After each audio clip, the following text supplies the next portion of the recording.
Welcome, everybody, to Summer Games Fest 2024. I am one of your hosts, Zach Dykes, joined along by the bearded sultan himself, Derek Daniel. Derek, it's an exciting time. We are at Summer Games Fest. How are you feeling, man? You excited for today? I am, but it goes back to what we were talking about last night. I feel like some expectations have been tempered. GTA 6, Wolf Among Us 2, Kingdom Hearts 4, along with I think a few other projects are confirmed not to be here. So anyone who was hoping to see anything from those games, you're already let down before the show started. Rather find out now than wait till sit there for 3-4 hours and for nothing. But I am excited because this is the first big showcase. Like, of course, we've had Xbox, we've had Nintendo, we've had Sony all come out and do their own things. But this is like, when you have a big event like this, it's just on another level. And like, you can tell from a production standpoint, especially with Jeff Keighley behind the helm, like, especially with the money that they're charging for these trailer runs, they need to put in some production behind this. Just saying. Yes. So, 100%. And welcome everybody to the stream. Let us know what you are hyped to see today, because we've got tons of potential here. But don't expect you're going to see Knights Bo's of the still Old holding Republic. out, right? Yeah, Bo's still holding out hope for Mega Man. Yeah, Mega Man. I'm like, okay, we'll see, Bo, we'll see. Guys, the live stream reaction is brought to you by our wonderful patrons. You can go support us over there and become part of the ship, part of the crew at patreon.com/nerdcave. It helps us be able to make awesome content just like this one, the stream, all that good stuff. Let us know how you are down in the comments below and the games that you're excited to see. We've got a little bit under 30 minutes before we get into the actual show. Yugi is going to be joining us here in a little while. And, welcome to everybody that is watching the replay. I am looking forward to seeing what first party stuff gets shown here. I think that's the thing that I'm most excited about, because we all know, Derek, we're going to get an indie darling in here that I'm super pumped for. Like, I'm already good with that. I want to see what Xbox is up to. I want to see what PlayStation's up to. And I know Sunday we'll be live also at 11:30 a.m. We'll be diving into the Xbox showcase, but I'm curious what teases we'll get at this one. Yeah. So I am too.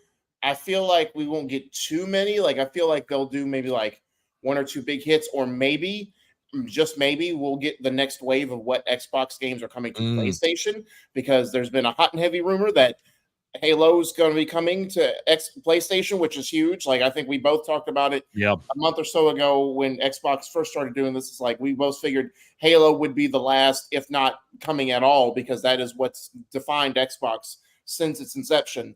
That has been pretty much like the day one for Xbox. But to have it coming out hot and heavy with the rumors right before Summer Game Fest is crazy, which means Xbox is just saying, here, just play our games. We don't care. We're not going to gatekeep anything at this point.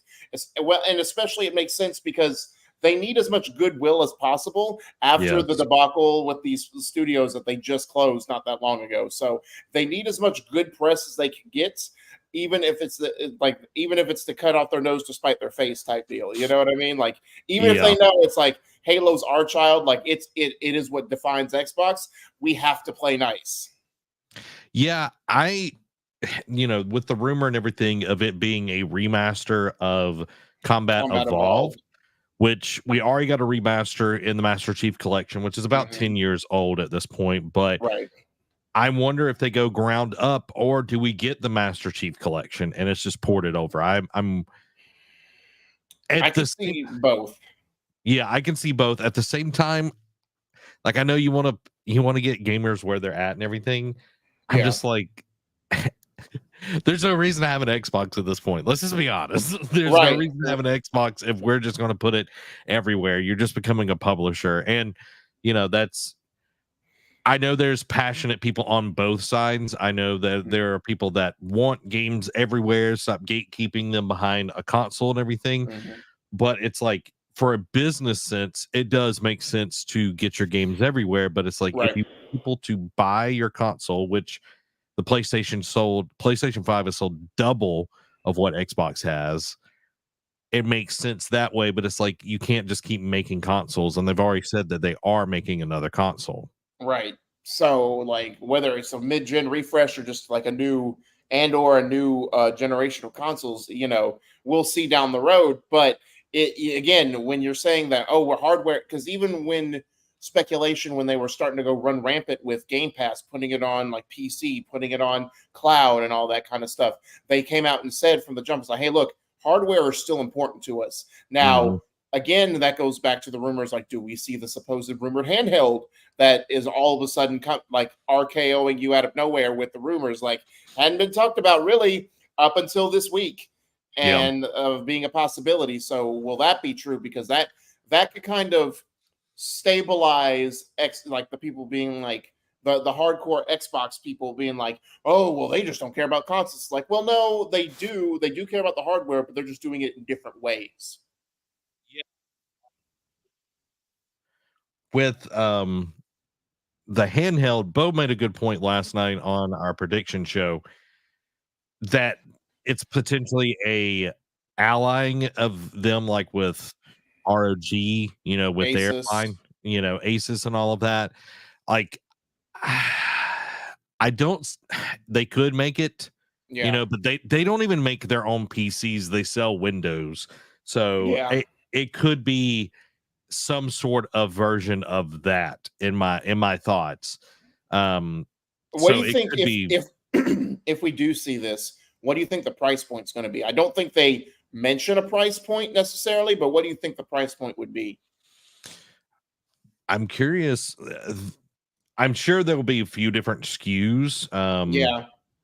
Because the Steam Deck is, I'm seeing the OLED cost the base model is $399. Hmm. The ROG, is it Ally, right?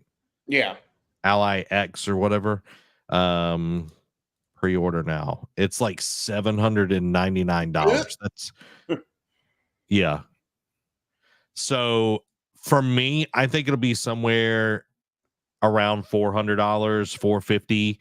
Hmm. There might be different base, a base Oh model, yeah. more powerful one, kind of like how we've gotten the Xbox Series X and S. Right. I don't think that they go with the ROG, Republic of Gamers type Yeah. No, deal. I think 500 at most is the cap for them. Yeah, it just when the handheld becomes more expensive than your actual console, that's when you have an issue. Looking at Just you, PSVR 2.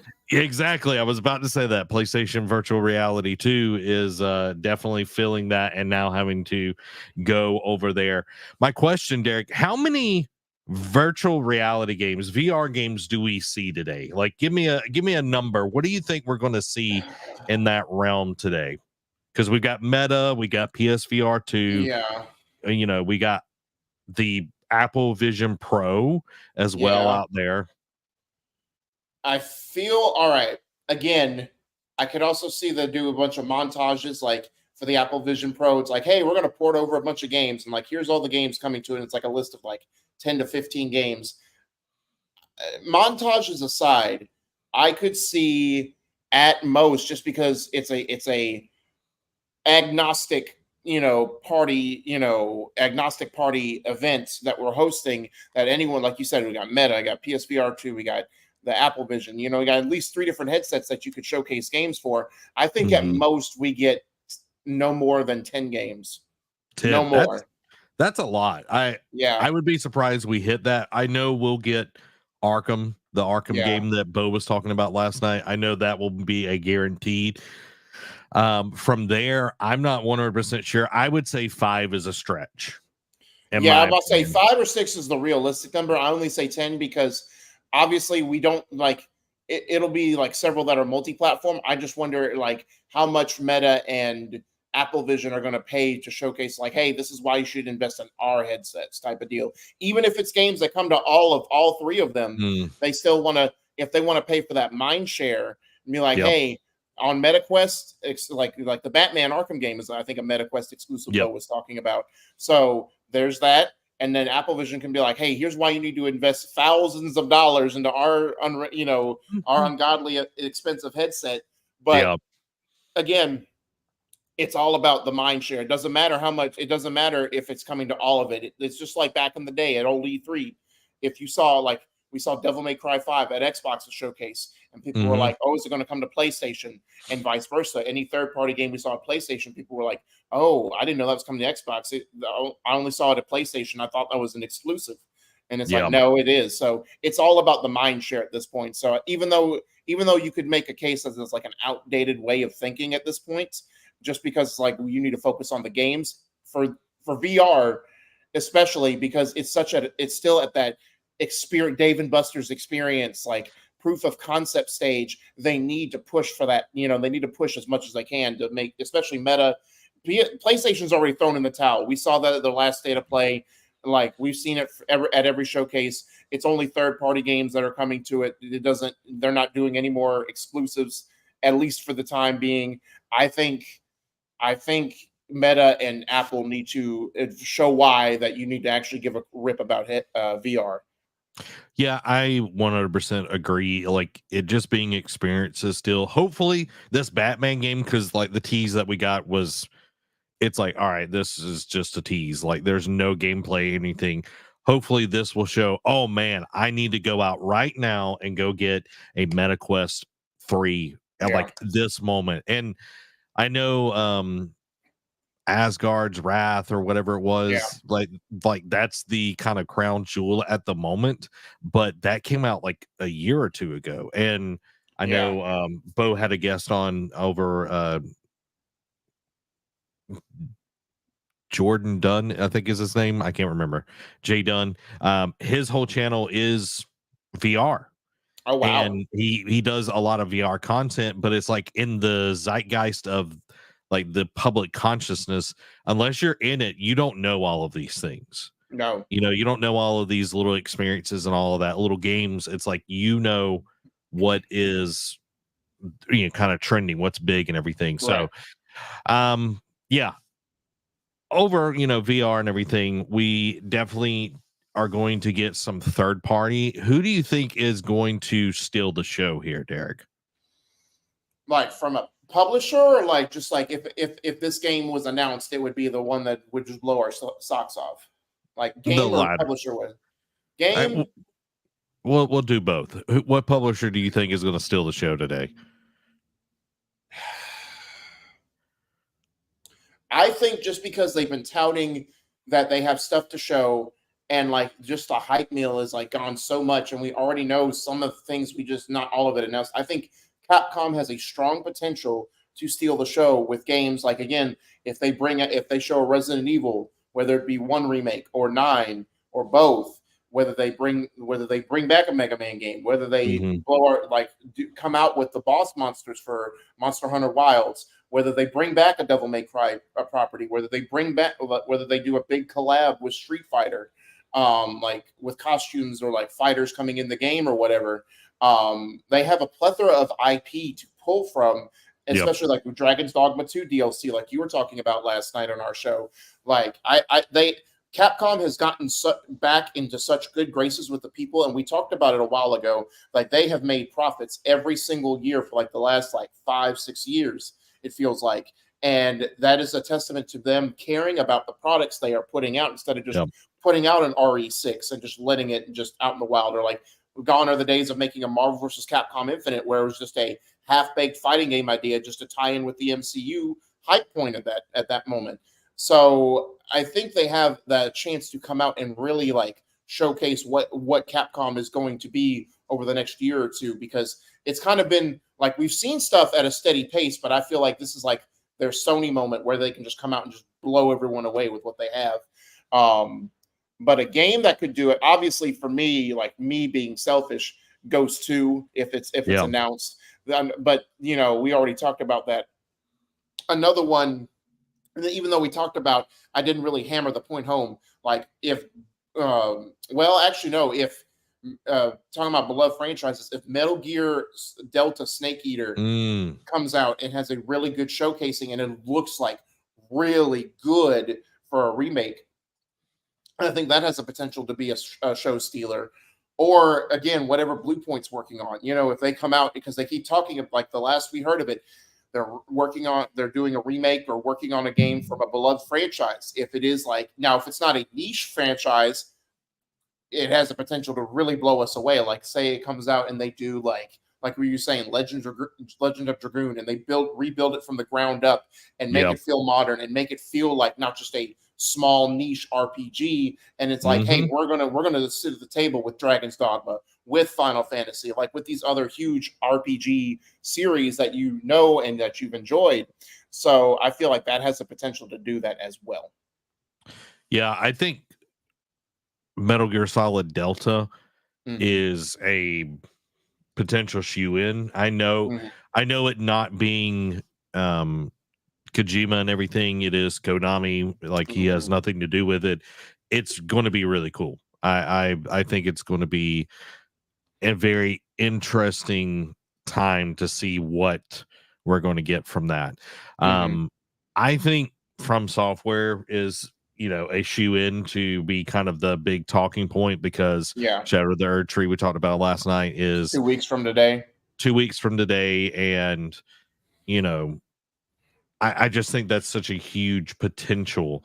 It's like they could show the game, actual gameplay, and they could show off a boss fight or something like that. Like, people love that game. More than Dark Souls, it feels like. Oh yeah, 100%. And I know people that have already gotten hands on it and everything, and they're just gushing about it. I think also the potential of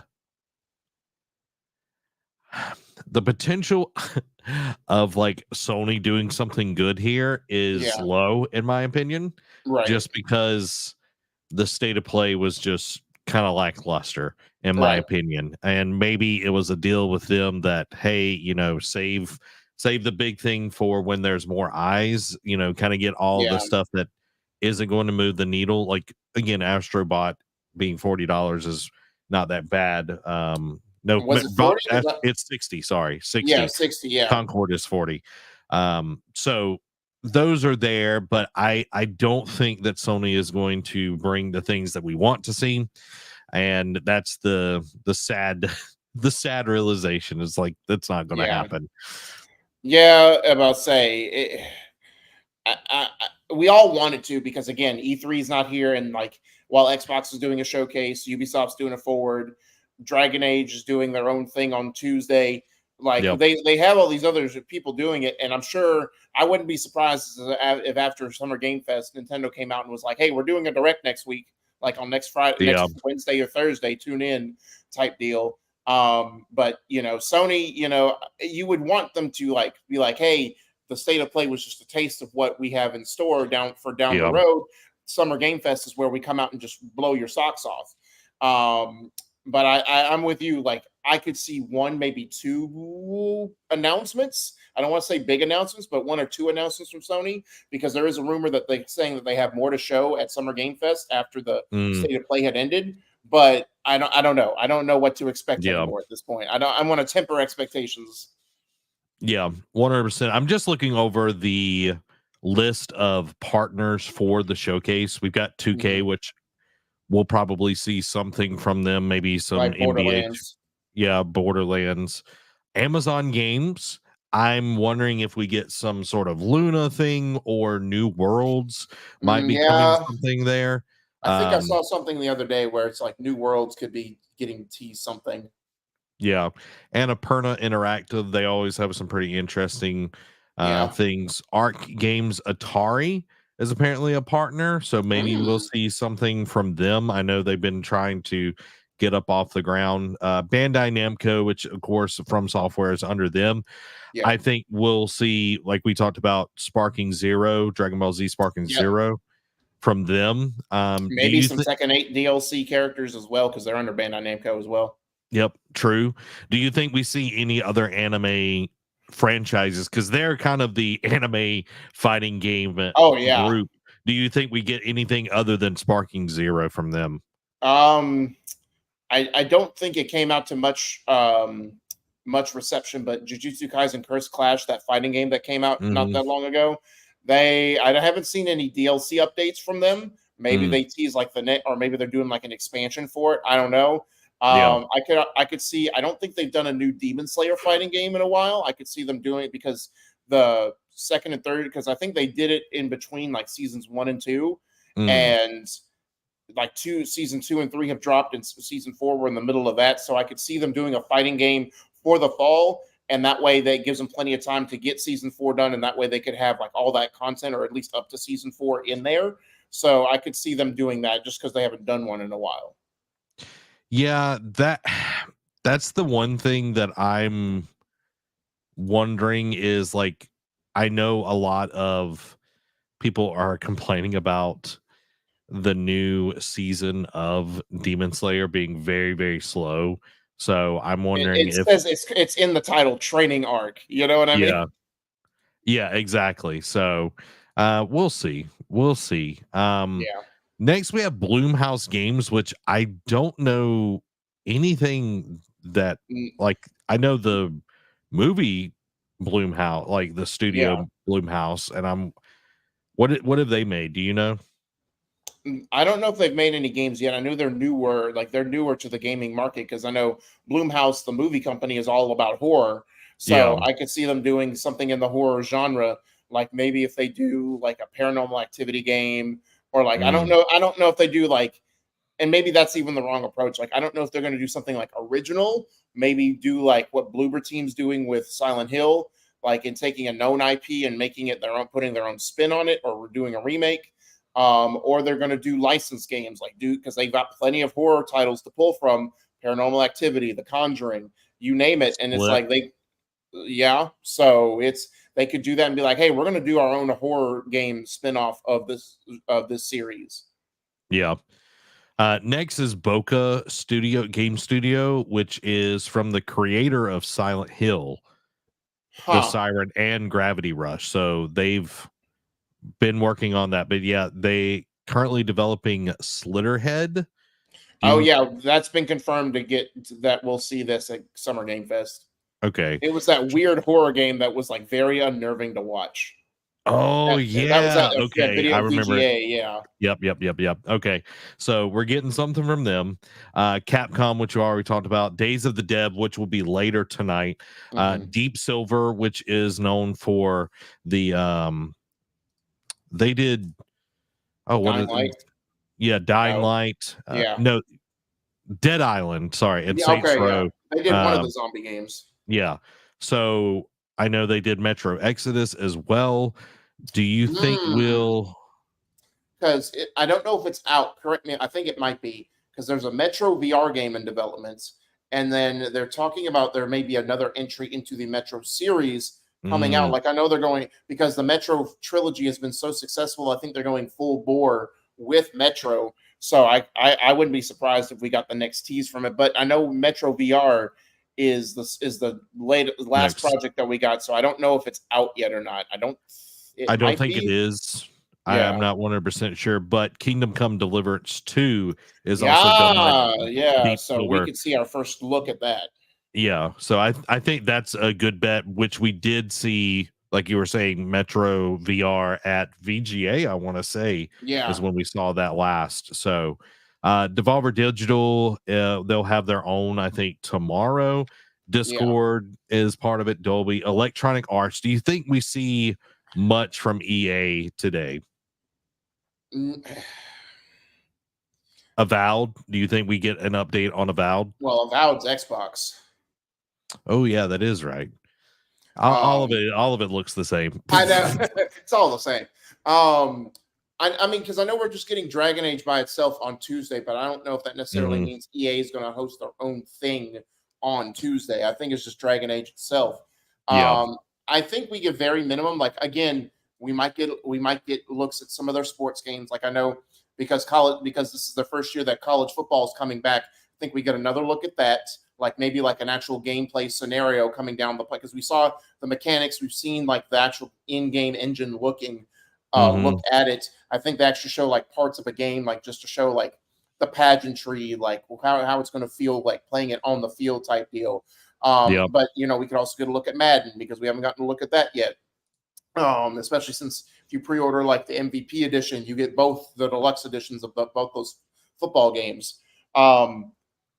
I feel like it'll be very minimum, just because Dragon Age is going to be its own thing. Again, we could get a teaser trailer or like a story trailer and then get gameplay or something like that Yeah. on Tuesday. But I don't think we see Mass Effect. If anything else, I think we see like the next update for Apex. Maybe the outside pie in the sky shot is they confirmed that they're doing not maybe the third entry, but maybe something Titanfall finally. That'd be the only thing they would have to, that would really like deserve to be there. Have we gotten? We'll probably see Football Club 24. Oh yeah. We'll see something with that from them. But yeah, I'm hoping that we'll get something that's a little bit more exciting. Yeah. Because F1 just came out end of last month. Right. Yeah, and Immortals of Avium is dead in the water. So Yep. yeah, I think Madden, college football, and then FIFA is, or football club, whatever you want to call it, are going to be kind of, and now Sega owns it. Embark Studios is the next. This is the creator of the finals. I know that they came out last week or the week before and was saying that it's not doing as well as they wanted to. So I think we get some sort of update from them. Epic Games is also going to be there, so we could see potentially anything from them. It'll be some sort of Fortnite. They'll announce like, oh, our summer concert is going to feature these artists, and then probably do like the next big crossover skin or like the next big event for their world. Yeah, so I don't expect a ton. But guys, we got about 3 more minutes before we get into it. Let us know what you are excited about for this Game Fest today. Next is Focus Entertainment, Space Marine. I feel like we get Warhammer. Yeah, Warhammer. We get a lot of that. I still want to play because it's slated for this fall, right? The release date. I want to say so. Yeah, it's still on pre-order. So yeah, so I think they said some September feels familiar. Don't quote me on that, but I know they said fall of 24. So I think we get another vertical slice of that, and then an actual day and date. Yeah, I'm trying to find the date, but it's okay. Release is September 9th. Boom! Who's good? Let's go. So you're good at the dates, bro. You're good at the dates. I feel like we'll get something for that. Maybe a Banishers type game on that level, which I still want to play that game. So yeah. Any other ones that Netflix is going to be here as well? Last year they were kind of involved. They were involved a little bit during some of the other ones as well. Yeah. So I feel like we'll see more of them. Yeah, I don't know what to expect from them, but I do think we will see them in some capacity. Whether it's another montage of like, and here's the games we have coming down the pipeline. Yeah, exactly. Is WB going to be there in some capacity or no? Sorry, I just closed that tab. Hold on. Command Shift T. By the way, Command Shift T opens your last tab. Oh man, I closed the wrong one. Summer Games Fest. Nope. That's not what I want.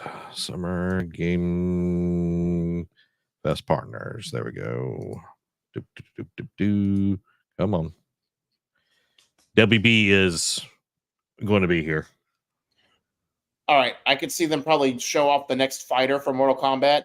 That'd be an easy one. But even though, again, we got a report saying that's in trouble development, I could also see Wonder Woman making an appearance here as well. Yeah. I think we get the director's edition of Hogwarts Legacy announced here because Rocksteady is working on it right now. Right. So I think that's what we're going to get. Yeah. All right, guys.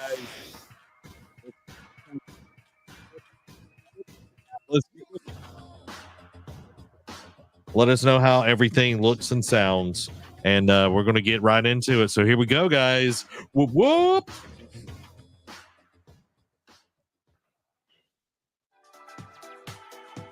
Oh no, they're going to have the violence.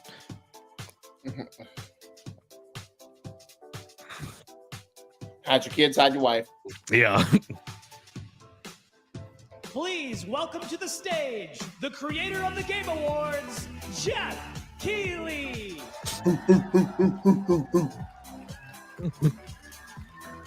Do you think anyone's going to be on stage, like rush the stage this year? No, I think they fixed that. I think yeah, after VGA. You will see Goldberg come out and spear tackle him. Hello, everybody. Welcome to Summer Game Fest 2024. You ready to see some video games? Nope. Nah, why are we here? We are so all right, guys, have a good one. With you, and this is a showcase of what's next for games live from the YouTube Theater here in LA. I know it's not an award show, but first of all, somewhat welcome. casual. I know everyone around the world is joining us for this special moment. And I know no, if it's you watch not. the show, you don't just play games. It's the summer, man. Care about that is a nice, like, velvet jacket, though. The good news is that we have a lot of amazing games to show you from creators around the world. Now, let us know how it sounds compared to our voices. Next 2 hours. All right, we're 2 hours on this bad boy. Next 2 hours. All right. My computer battery should be able to last. Face it, this has been a tumultuous and difficult year with company layoffs and we're actually addressing it. Disappointed all of us. But there's also something else happening. Our industry is evolving and changing. And thanks to digital distribution, smaller teams and new creators are finding incredible success. Take a look at this list from Game Discover of the top 10 best-selling new games on Steam so far this year. 2 of them Helldivers 2 are considered, big company games, but the other 8 come from indie, mid-sized teams or solo developers. I look at this list, it's pretty cool, right? And I get inspired that new ideas, new teams, and smaller creators can and will break through. It's a reminder to big companies that they have to treat their developers right. There you go. Today, there are many paths to sustainability and success. Okay. And that's what makes this industry just 6 months too late, but great. Yeah. Say it louder for the people in the back. And you'll see that reflected in the show today, because over the next 2 hours, we'll have Greg? Looking at you, Embracer Group. Like Star Wars, Batman, and Harry Potter. Star Wars, Batman, Harry Potter. Titles, including a few games made by single individuals and first-time creators that we invited to be part of this show because we think this platform is important as a way to show you new things that you might not even know about. So when you see a game that piques your interest, I predict no more than 15 new indie games are going to be shown. To a friend and get them excited. That's how we together can grow the gaming community. And we are going to do that today over the next 2 hours, because we have a lot of games to show you, plus Day of the Devs directly after with even more indie titles. Let's go. So should we get to the games? No. I want to hear you talk some more. It all begins right now. Here's our first announcement. World premiere. Next. Hey, look, this is a hot dog guy auditioning for the lead and is this the Lego Horizons game that's been teased? Oh, sure. I get that a lot, but check out my range. Okay. Rage. Empathy. Oh, hilarity. This guy. Strength. Yep. What game is this anyway?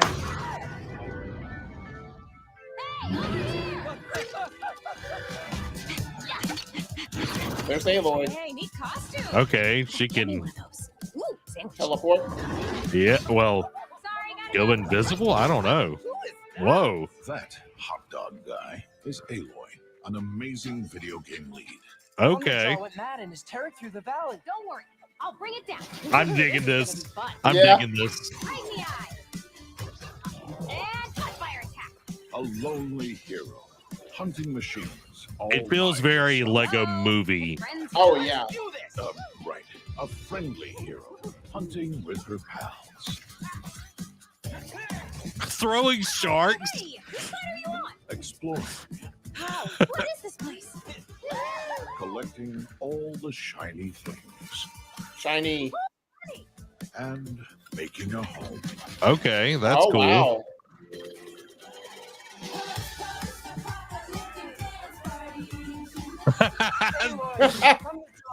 Oh, right, the Thunderdog.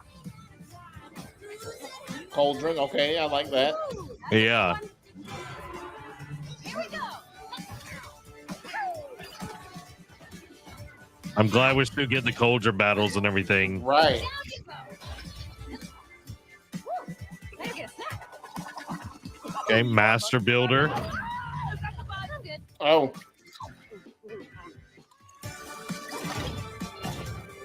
All right, Horizon Adventures. Oh, coming to the Nintendo Switch. Brother. Coming holiday. Leave it. PlayStation. That's very interesting.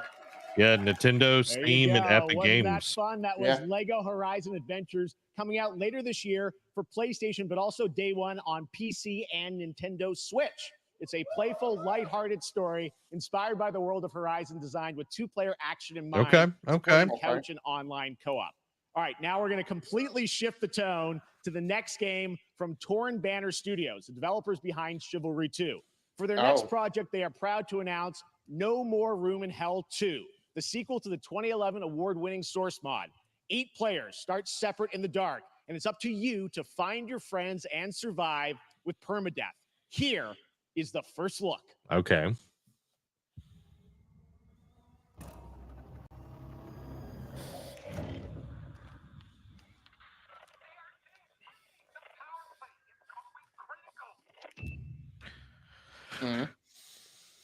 Yeah, that's a no.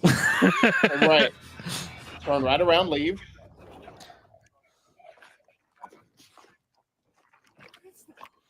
That's- Mm. Beyond I the bath think, salts.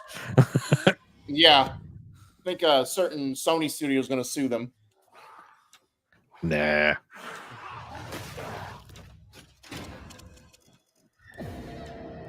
Oh, yeah, that's smart. Yeah. Nah, they're shamblers. They're not. I know. Freakers.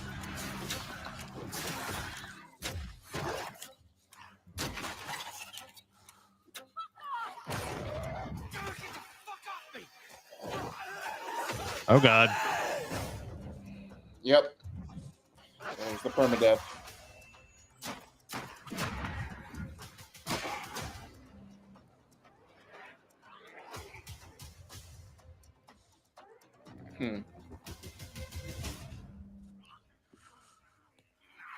So do you? So when you die, your body turns into a zombie? That's pretty cool. Yeah, I'll say that's a unique way of doing Coming it. this Halloween. Looks really, really intense. All right. To introduce our next game, please join me in welcoming someone who I've known for over a decade. She's been a huge fan of some of our reveals like Street Fighter 6 a few years ago, and of course, Final Fantasy 7 Rebirth last year when she was sitting in the audience. Well, this year, she's joining us on stage. We're thrilled to have her with us. Please welcome Curious Joy. Don't know who that is, but that's cool. Thank you, Jeff. Hi, everyone. I am so excited to be here at Summer Game Fest. I'm here with you today to share some even more super fun trailers. So let's get straight to another world premiere. This is a highly anticipated game from a beloved franchise. Let's take a look. As Harry young Potter. witches and wizards, we all dream of soaring through the Oh, sky this like our is favorite Quidditch. The heroes. Quidditch. Oh, okay. When it comes to Quidditch, we've all wondered, do I have what it takes to be the next Quidditch star? When Ginny does become like a professional Quidditch player. Right. To beat your toughest opponent? To keep your composure in the face of adversity? To chase your dreams at any price? To seek glory for your team? No challenge is too great. I love how it has the No dream is too big. Fortnite look. So ask yourself, Yeah. do you have what it takes? Do you have the heart? Crumb, Champion? crumb, crumb. Magic is in the air.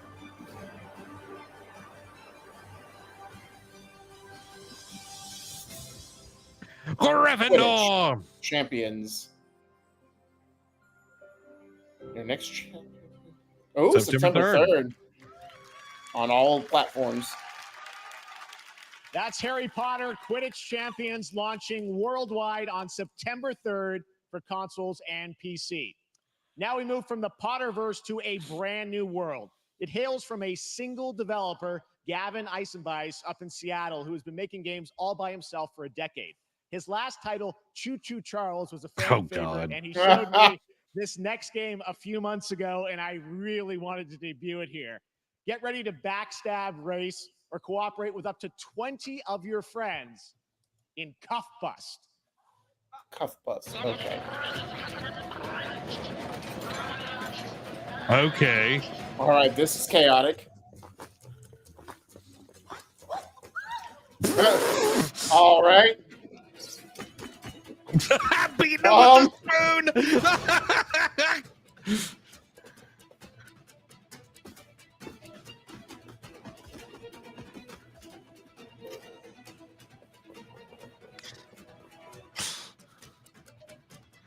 Oh gosh.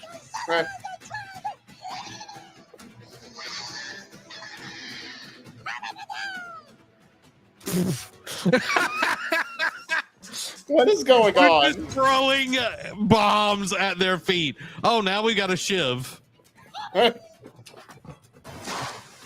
All right. We're doing the Shawshank. Andy Dufresne crawled through a river of poop. They've got that little rabs. Let's go. I thought they were going to run them over. Right. Like snooze, you lose. Yep. Oh gosh. Oh no. Oh no. Oh, well, that was short-lived. Yeah, I don't think All right. All right. Cheech and Chong. Yeah. Cuff Bust. All right. Okay, 2025. That's a fun one, right? And remember, that's all made by one person. Congratulations, Gavin. So glad to have that on stage. All right, next one of this year's most anticipated games is Star Wars Outlaws, coming out on August 30th from Ubisoft and Lucasfilm Games, the first open-world Star Wars game where you live the life of a scoundrel. On Monday at 12 p.m. Pacific, you'll get to see a full gameplay showcase during Ubisoft's Forward event, streaming as part of the continuing Summer Game Fest events. But right now, we've got an exclusive new glimpse at the game. Okay. Just a small taste. Okay. What's to come. All right. Okay, I like the stealth. A little something stolen. Let's raise the stakes, shall we?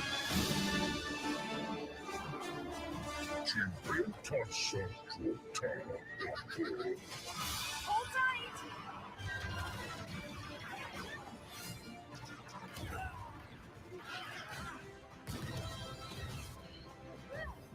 We should keep moving. Oh, Jawas. Okay. All right. All I right.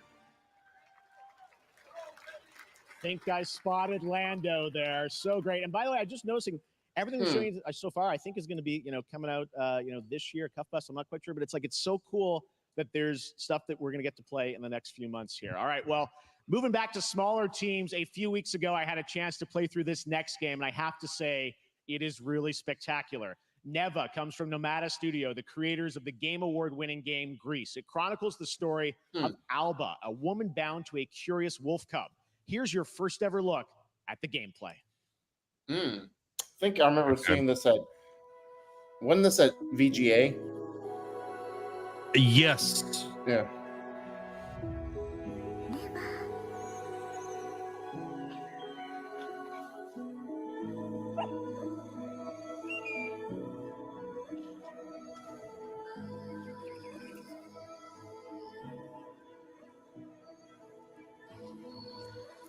I love the scenery. Me too. You know what I'm going to say, Derek? This is a Zach game. That game. Look at that deer. I know. Warthogs. Boomba. Oh. That'll stay in your face. Nope. Okay, so there is combat. Yeah. Okay. Finish them. Oh yeah, this is that game. So good. Zach found his next indie darling to play for the year. Yeah. Like, oh my gosh. And the wolf grows up as you go on. I like that. Uh-oh. Are you going to make me cry? Is that what this is about? Yeah, they're going to make you. Of course, they're going to make you Trust cry. me, that game is such a true work of art, especially When when did you it some say of the come combat. out? It is tons of fun Just to play. 2025. Much more coming Okay. later today in the Devolver Direct, which will air directly after the Day of the Devs on this same stream. So we got lots more for you. All right, next, it's time for our next game announcement. World premiere. Study the past if you would define the future. All are architects of fate, working in these walls of time. Let us all for death prepare.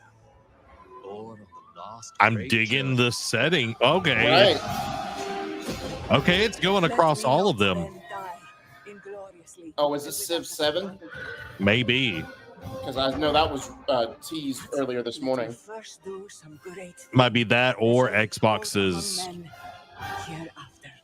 one that they have coming out. Yeah. Until the end.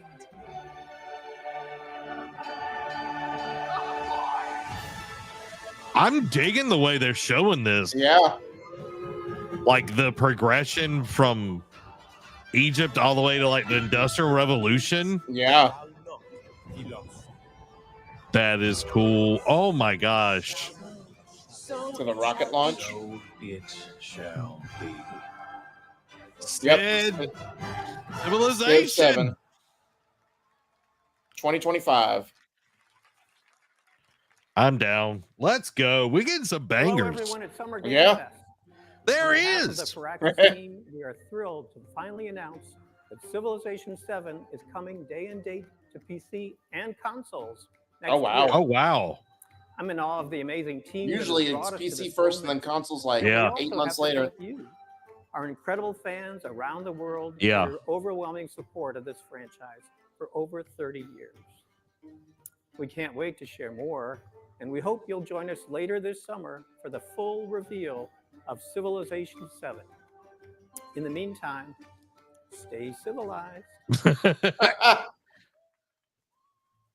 I am excited. Wukong? Yep, Black Myth Wukong. It has to be.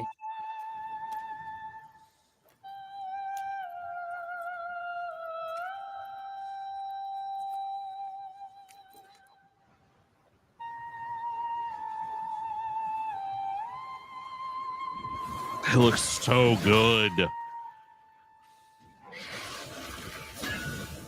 Mm.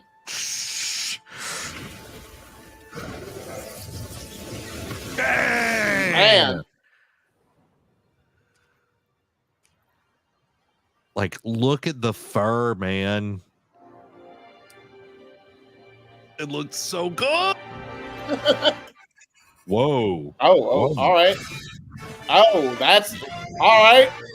Oh my gosh, them Oh. big boys.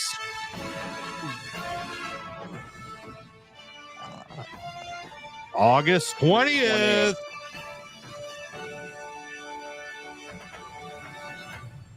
You know what's not on there? Xbox. Xbox. Mm.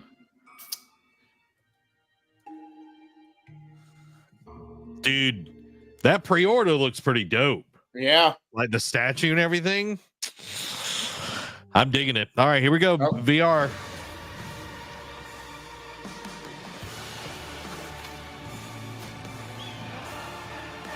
VR game ever made.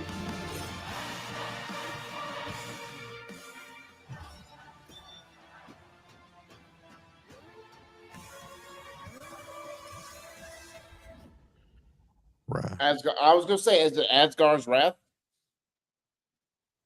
I thought Perhaps it came. humans were fated. Yeah, I thought it was already out. Reaching heaven and returning with a gift. I don't know. Stardust. What in the world is this? Mankind was given more than it wished for. Not progress, but chaos. Every new height brings a terrible fall. This Slitterhead or whatever it is. Maybe.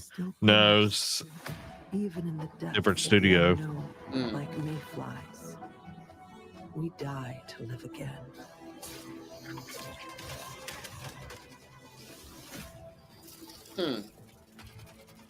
It looks intriguing. Yeah. Show the greatest resilience. Potential live service game though. Oh yeah, for sure. Wherever we remain standing, we stand. Once human. Once human. July 9th. That's like a month from now. Yeah.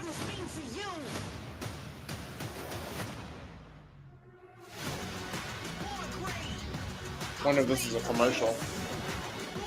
Yeah, it's for Luna.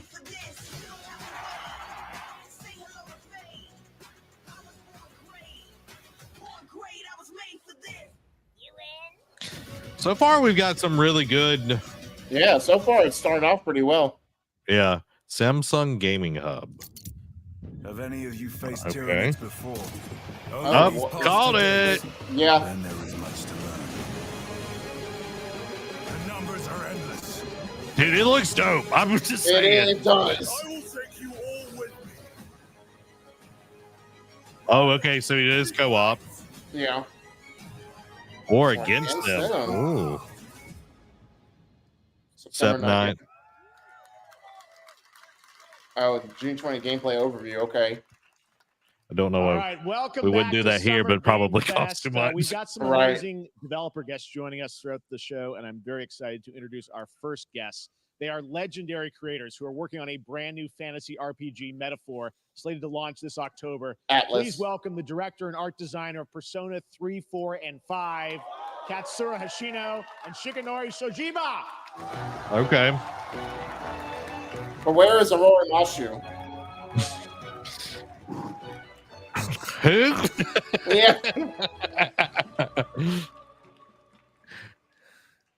ありがとうございます。アトラスの橋野です。今日は副島さんと一緒にこのステージに立ててとても光栄に思ってます。Thank you, everybody. It is a pleasure to be here. My name is Hashino, and I am the director of Metaphor. It is a pleasure to be here with Mr. Soejima. このゲームはね、アーキタイプという他のゲームでいうところのジョブですね。その姿に主人公たちが変身して明日の未来のために戦うというとても熱い RPG です。This game is an RPG in which the party members transform into their jobs, which we call archetypes. These archetypes allow you to fight against your enemies.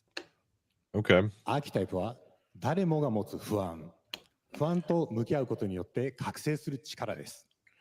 すべてのアートワークは力強さとオリジナリティを意識して描いています。その総数は40種類以上にも及び、経験を積ませると一部のアーキタイプは進化することもできます。Archetypes are the embodiment of power born from the will to face your fears and anxieties. We gave it our all to instill each and every archetype with a feeling of strength and uniqueness in each of their designs. In total, there will be more than 40 types of archetypes available in the game. Wow. These archetypes That's a will gain lot. experience and even evolve. Some of them can evolve into stronger versions. Pokemon. メタファーはアトラスの RPG、我々が作ってきた RPG のノウハウをすべて結集させて作っています。とても大きなボリュームのゲームです。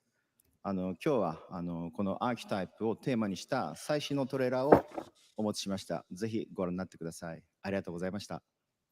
So we are pouring all of our acquired expertise into this game to make it as exciting as possible. In fact, we've even brought our latest trailer today, which is centered around the topic of these archetypes. Thank you very much, and we hope you enjoy it.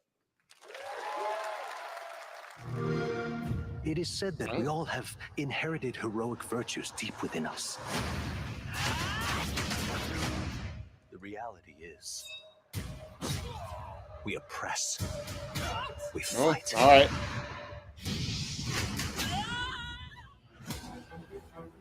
Solo leveling. Evil flows Right. through this land.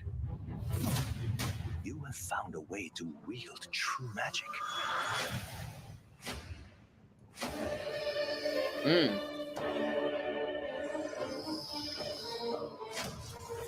I'm digging. Okay. Oh, all right. Many more protectors and followers will gather to your side. Remind people that the same powers lie dormant within them. Oh, God! You must acquire more archetypes and bring them together. So you can acquire. Can you acquire more, or is it more people? I think the way it made it sound like you can acquire more.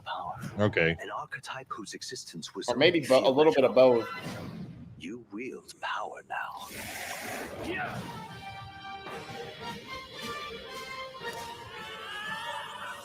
Gotta catch them all. True. It looks cool. Yeah. I know Yugi will be super excited about that. October 11th. Okay. Such an honor to have Hoshino and Shojima with us on stage. Thank you guys, and for that deep look at the archetypes, such stunning visual designs. Now we're going to jump into the Arkhamverse. Batman Arkham Shadow is a MetaQuest 3 exclusive VR game coming later this year. Game we should have gotten. As Batman, you face a new threat, the mysterious Rat King and his cultish devotees. Rat King is an interesting villain. I will say that. Batman Arkham Shadow. It's just a Plague Tale Requiem with Batman. Does look good. But I know that this is all... There's a new darkness overtaking Gotham, driving the city mad. The only light left is from the fire in the streets, casting shadows of rats on everything that was once good. I thought it was going to be Babs, Barbara. Oh. Fear is their weapon. But they're not the only ones who can use it. Where is he? Where are the drugs? The Rat King will stop at nothing to destroy my city. How far will I go to destroy him?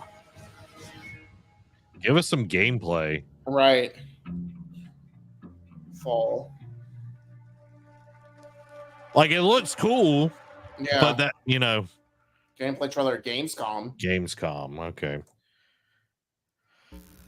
When the bat falls, the rats rise. Okay. Okay.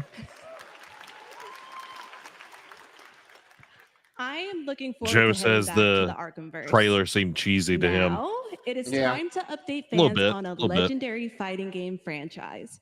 And that includes me. Because I have been a fan of this series ever since one of its first iteration and have been playing each one ever since. So, let's check it out. Guilty Gear?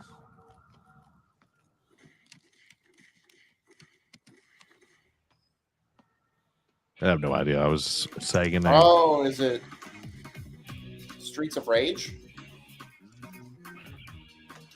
Yeah.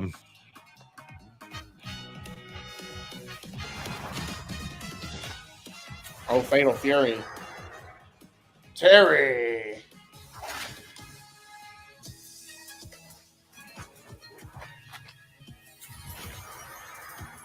My Storm? right. To me, my X-Men. Elena. Oh, Street Fighter Collab. That's the DLC characters. Called it earlier last night.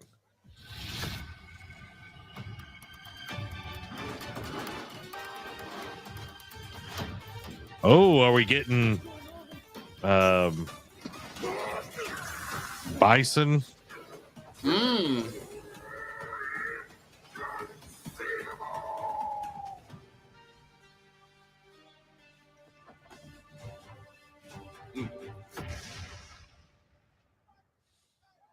Yep, bison. Okay. Join the fight in year 2. Okay.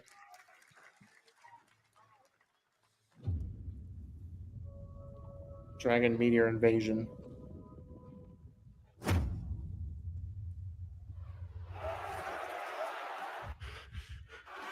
What in the world is this? Very violent. Yeah. Oh, okay. Pairs of metal.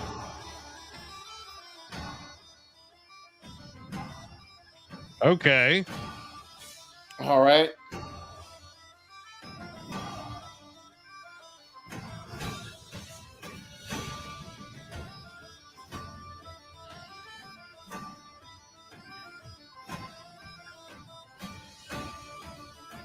Like the music. Yeah. It's kind of like Darkest Dungeon. A little bit. yeah. Like some of it reminds me of like Total War. Yeah. And like some of the things that you have to do. Whoa, that's a big boy. Yeah.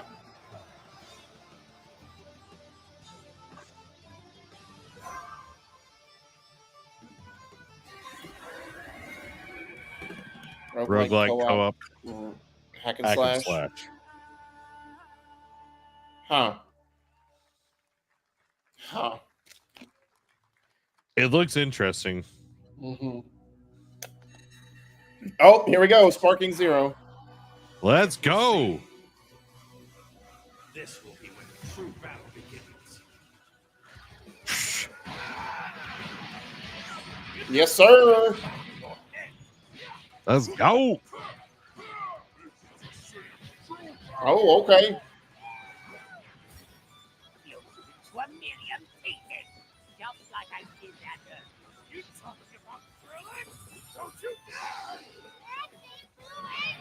Well, the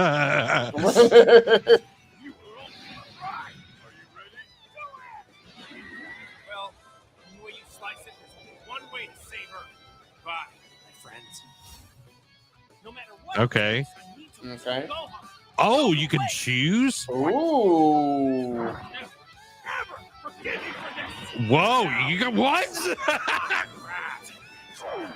Oh, wow. The father-son final flash?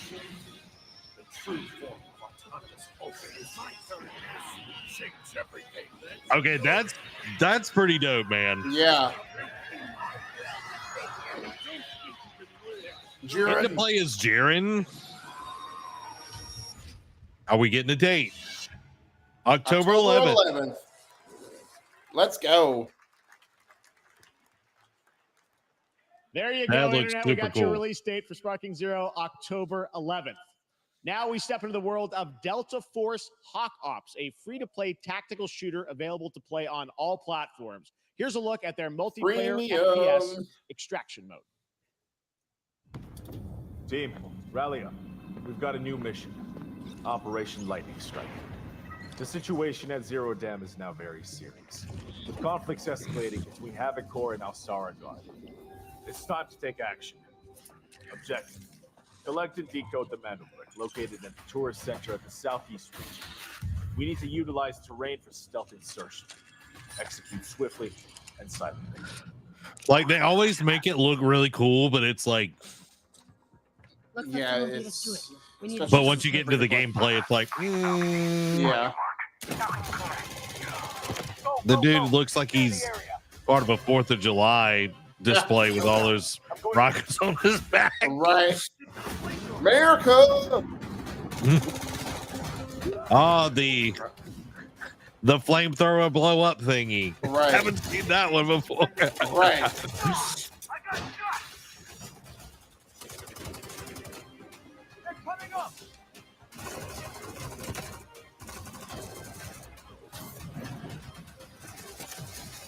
All clear.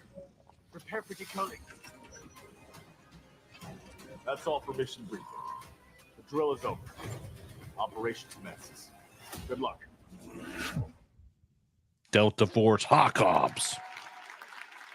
But that is Alpha not Test in all. July. The game's premium campaign mode, Black Hawk Down, is a reimagining of the original game that is also fully licensed to recreate moments from the award-winning Ridley Scott movie. Okay, that's Here cool. is your world premiere first look at that gameplay. I thought they were talking about that. Right. I was like, we just saw gameplay.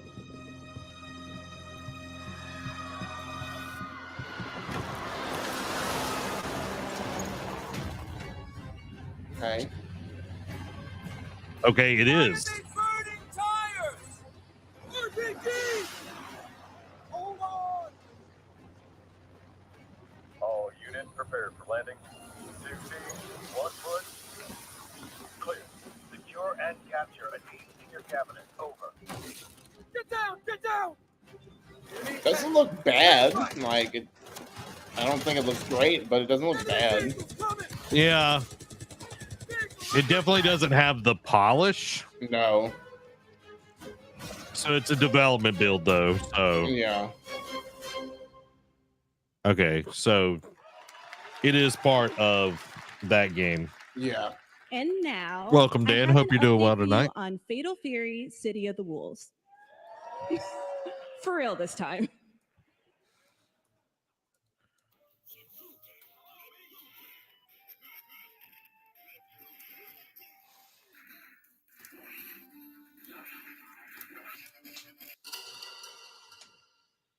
All right. They grow up so fast. I know. When can you miss it? It's like he never left the arcade.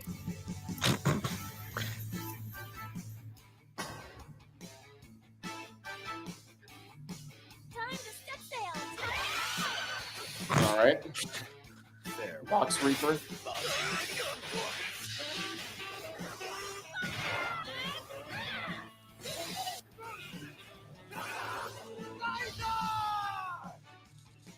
Okay. Rev it up. City of the Wolves. Okay, that's kind of cool. Yeah. Early next year.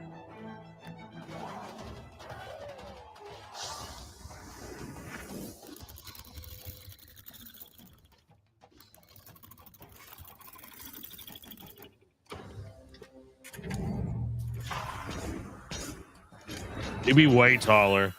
Right. Just saying, since this is a commercial. Right. It's Dolby Sound, which I knew they were a sponsor, so. Yeah.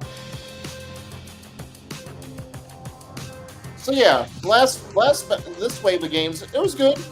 Not a lot to write home about, but still pretty solid. Yeah, Sparking Zero is dope looking though. Oh yeah, middle October. I think it's perfect release for that game. Yeah. All right. Is this an ad or a game?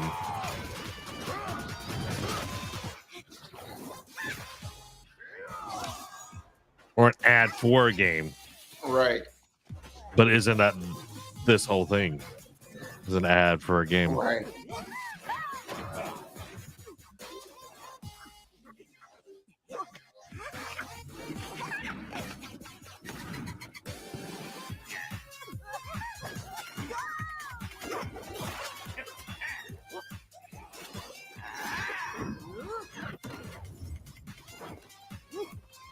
He's going Super Saiyan. Yeah.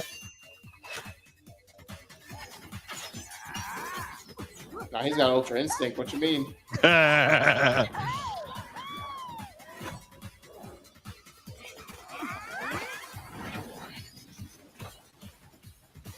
Okay. Bruce. Water balloon. Lots can make that for you. You're next. The way that one dude was moving gave me like Hades vibes. Right. Okay. Okay.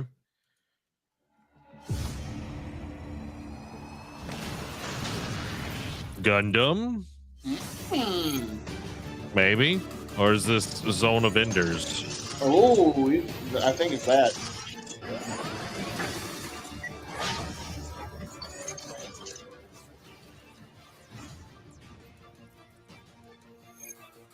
I'm down for some Zone of Enders.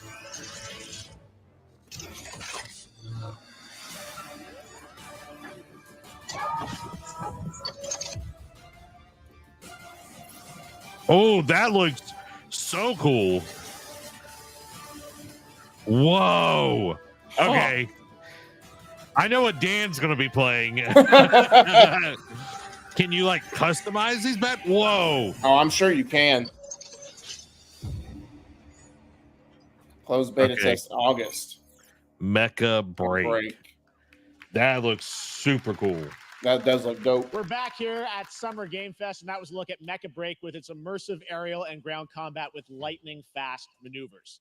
Next, Jason Blum and his Blumhouse banner have become synonymous with incredible horror films over the years, like Get Out, Megan, and last year's Five Nights at Freddy's. Well, now Blumhouse is entering the video game world in a big way.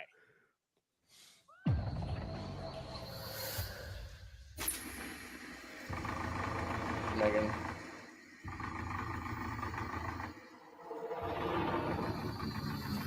The Ring.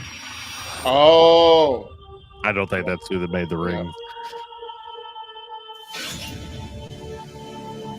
Dark Theater of times Idols. await us. Vengeance will take shape.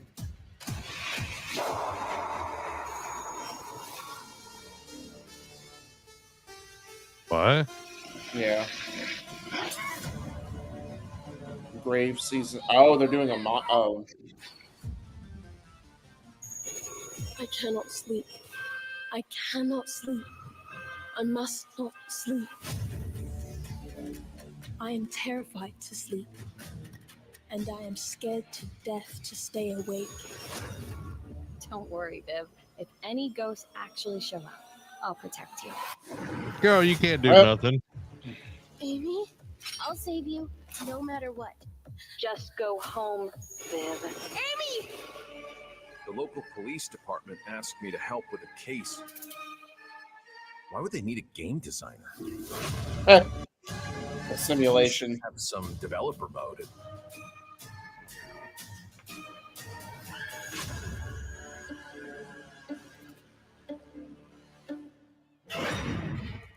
Project C. Oh, okay.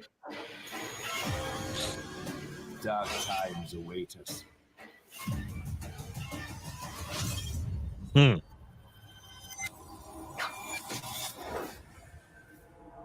Seems very like Black Mirror-esque, where like each game is going to be different type. So Yeah, it has some interesting ones in there, like the horror Starlight Valley one. Oh yeah. Please welcome Jason Blum, CEO and founder of Blumhouse, and Luis Blaine, creative lead at Blumhouse Games. You know, they talked about trailers, but they didn't talk about if they wanted to come out and do stage time. I wonder how much they charged for stage time. Ooh, probably a lot. Guys, so we got ourselves a full slate there. That's incredible. So Jason, tell us a bit about why did you want to get into games like this? What are we doing? Well, we've been very, very busy. I'm very happy to be here. Thank you for having us. Thank you guys all. Great to hear the fans out there. You'll all be very happy to know we're working at this very minute on the sequel of Five Nights at Freddy's. It's coming. Don't worry. Anyway, horror. I was worried, Derek. To my Were you, great though? relief, getting more and more popular. Our movies are working. It's working on streaming. It's working in live events. And we wanted to try and take our approach to movies and apply it to games. And that's what you see here. We're going Dan's not worried either. independent games. We're going to look for creators and give them a platform and encourage these creators to be weird and subversive and find the most Gotta be weird to be hilarious here. things they can. I'm about to say, they already got Put them that into down, Pat. really cool games. Well, they look. At they least look this great. dude It's has a really presence on diverse, stage cool because so slate. many people Luis, do tell us a bit not. about, we saw a bunch of games there. What can you tell us about kind of the overall lineup of games? Well, as you just saw from our slate, Our horror games are a lot like Blumhouse movies. They come in many different flavors of fear, which means there's a horror game for everyone. So maybe you're a fan of nostalgic 90s experiences with a bit of a twist, intense first person shooters, or maybe, Jeff, you just want some bonus murder in your otherwise very cozy farming Murder. sim. I think, we as horror fans, we know that there are so many different subgenres to explore. And our independent development partners, they feel the same and they're just as excited, which means we've got psychological nightmares, we have supernatural scares, we have cosmic horror. And our team has worked really Right up your alley, hard Zach. to work with global creative, Yeah, talented partners. used to be. And that means for us that we really want to, You got this, girl. You got it. as we're working in indie projects, You got which it, means girl. that we can take risks.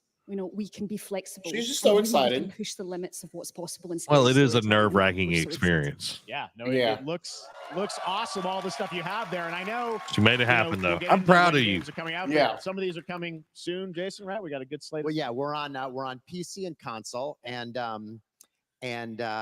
yeah, we wanted to start with not just one, but we wanted to start with a few games. So you want to tell us about those? Yeah, so Fear the Spotlight is our first release coming later this year. And Oh. it really hits our mission statement. It's an amazing 90s horror experience.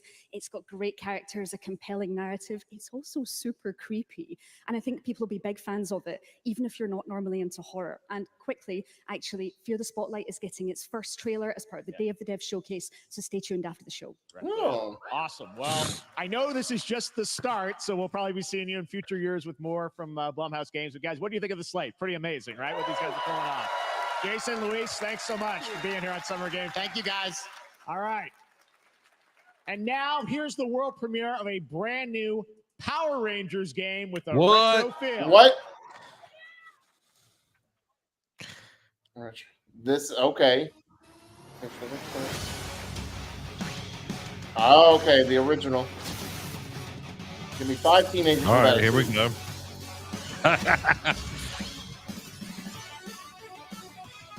So it's going to be like Oh. Shredder's Revenge. Yeah, that's cool.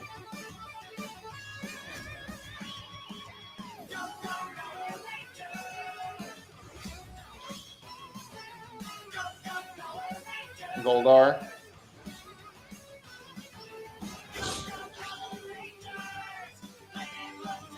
All right.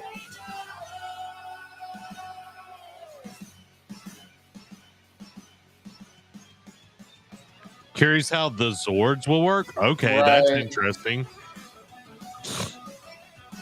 That's a super putty.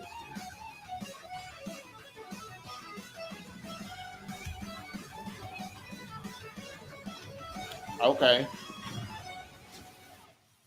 Rita's Rewind. That was cool. That was dope. Yeah.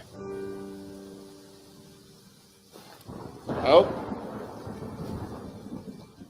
Another indie game. Looks like it's another Zach game.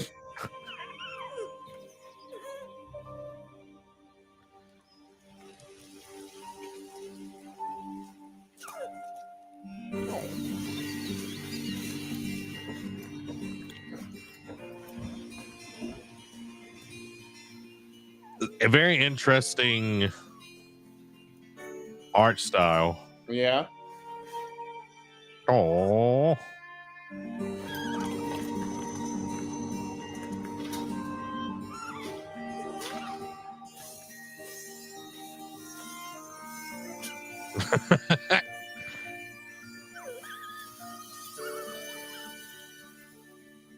Okay.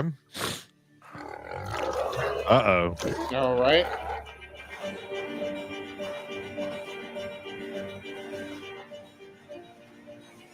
Okay, so Deer goes up. Years older. Like some paranormal. Yeah. Nope. I see you. I smell you, boy. Expecto Patronum.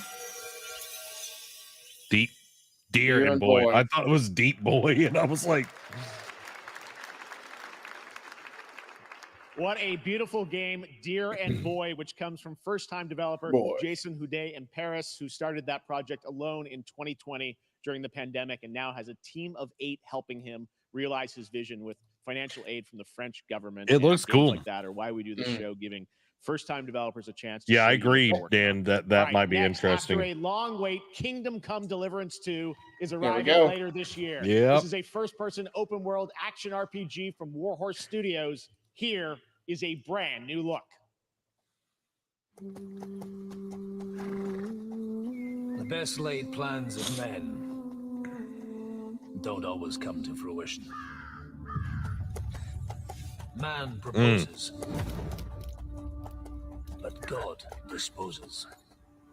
And then boots you right in the balls. These 2 young fellas, I need to find them. One's a smart-ass Smith, and the other's a blue-blooded fledgling. You behave like a spoilt brat. How dare you speak?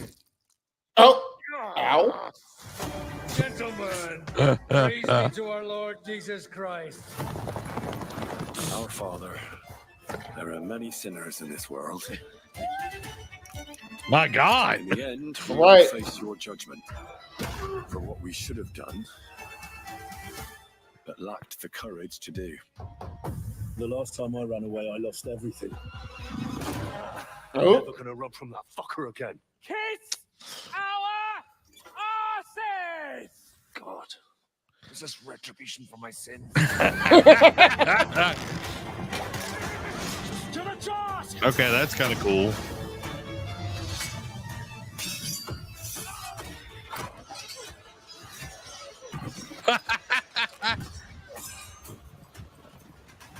Come on! To the task! To the fucking task. They like their language. Yeah. But that did look pretty good. Oh, yeah. Next, we step into the dark mind of Silent Hill creator Keiichiro Toyama-san. Back in 2021, we announced his new game, Slitterhead, at the Game Slitterhead. Awards, and now we're giving you a look at the gameplay from his independent Tokyo-based studio. This one's going to get weird, y'all. Y'all just Yeah. get ready. Hide your kids, hide your wife, hide your pets.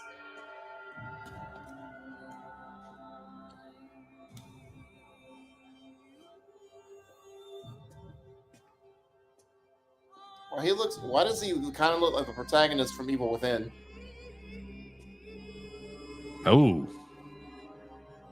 Oh. Oh.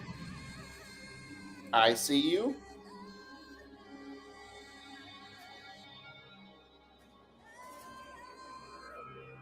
All right. What? Possession. Oh. All right. That's what a slitterhead is, huh? Yeah.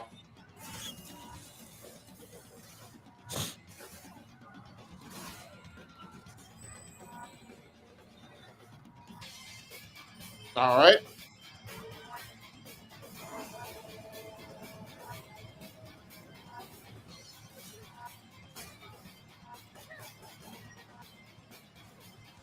That Wolverine's daughter? All right. That's X23.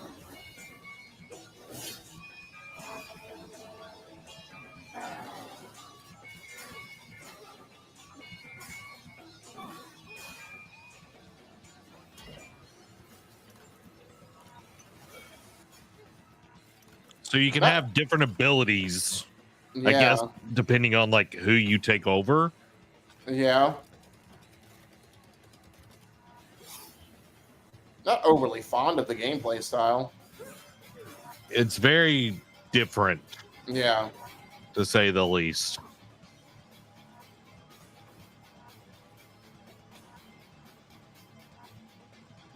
So is Oh, the no.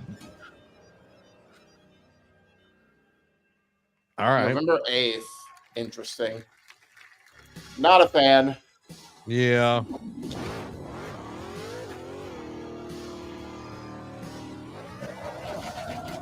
What? All right.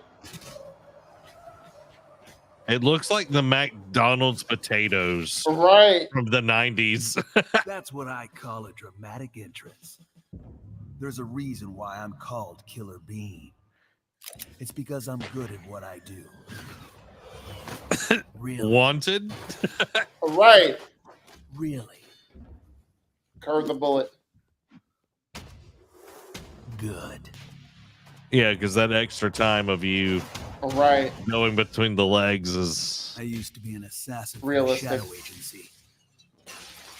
Oh. An international organization powerful All enough right. to shape the world. Until they lied to me and tried to kill me. Now, I'm gonna destroy them. You're the gosh darn idiot who wants to take down the Shadow Agency. Well, it is sure nice to meet you. Before you die. All right.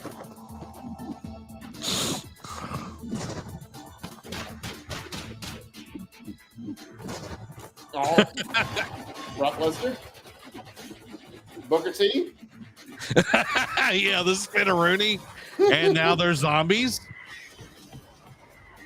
What is this game? And Made me who I am. it's like I will it's make them pay for it. almost like it's Metal Gear. Killer Bean. Everybody's like, what's going on? Glad you like that one. That was Killer Bean, a third-person roguelike shooter made by another single developer, believe it or not, right here in Los Angeles. Jeff Liu, who previously worked as an animator on movies like The Matrix Reloaded. So fun. It's amazing what can happen in this industry. All right, to introduce their brand new game, please welcome from the Game Bakers, a small independent studio in Montpellier, France, Audrey Laprince and Emmerich Toa. Hello, Jeff, everyone. I'm very happy to be here. When we created Are our you? studio, A Emmerich and lot I, we of like promised each other French to always game come up with developers. something new. Yeah. Like Ubisoft is So after French. Fury and Haven, we're here to introduce our new game, Cairn, a survival climber. Cairn. When I was a teenager, my dad prepared an expedition to Mount K2, but half of his team didn't come back. And I've Oh. always wondered, why do alpinists risk their lives in such extreme conditions? This is something we wanted to explore in Cairn. Cairn is a game about what it takes to go beyond your limits. You climb a mountain to reach a summit never reached before. And the climbing gameplay is the challenge. It's very intense and realistic. It's a I'm face-off curious between you how and the mountain. it compares And to what you're going to Jusant. see in the trailer Yeah. is not from cutscenes. It's the actual climbing gameplay. Okay, so it's actual in game. Mm. That's You can nice. see more later today during Day of the Devs, but now let's have a look.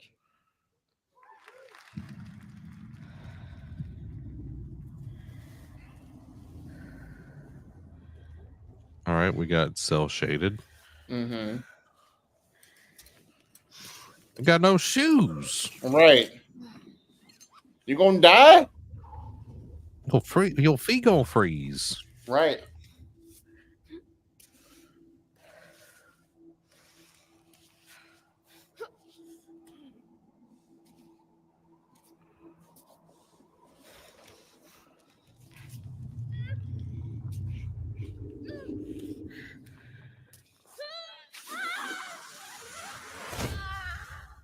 All right. Well, you could see like her legs were shaking Yeah. as she was climbing.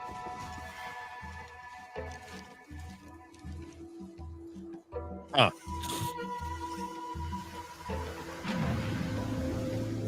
Hmm.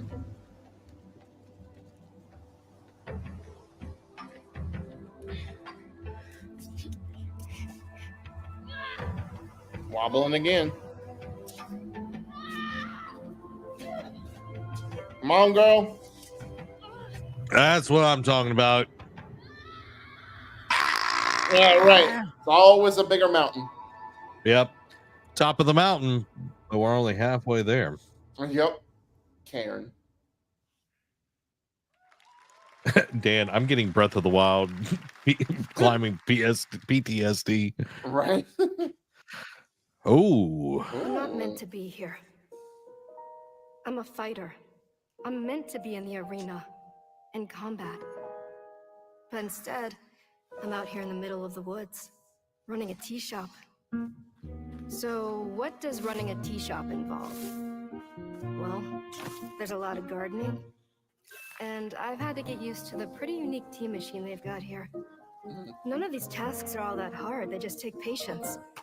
And I'm not really the patient type, but I'm surviving. Of course, I have to actually serve the tea to our customers.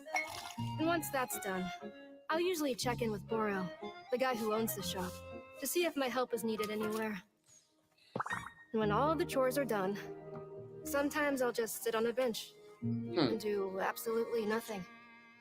It's not fighting, but it's peaceful. And what's weird is that I actually feel good. I'm happy. I can stop running now. I can stop. Something bad's gonna happen. I can stop. I can stop running. Nope. This is good for me. I need to enjoy this. I feel good. Uh-oh. I'm happy. I'm happy. I'm happy. That got dark. Mm-hmm.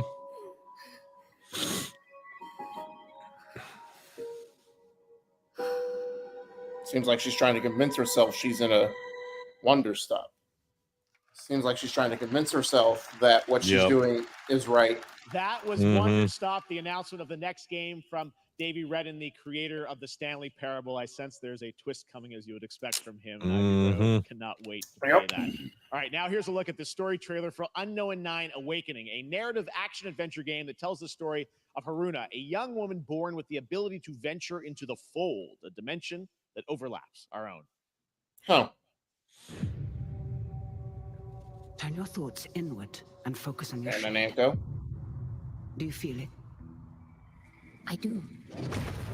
Your Ooh. progress is impressive lately, Haruna. Oh, we saw this at These are incredible. VGA. They call Yeah. themselves the Sahin. 9. I don't remember this one. Chosen and shielded from death. The Unknown 9. Yeah, she could like go in and out of like Why Vincent is here? you once you see the gameplay, Humanity you'll has lived for Yeah. eons at the mercy of the Nine. It's time we took control of our own destiny.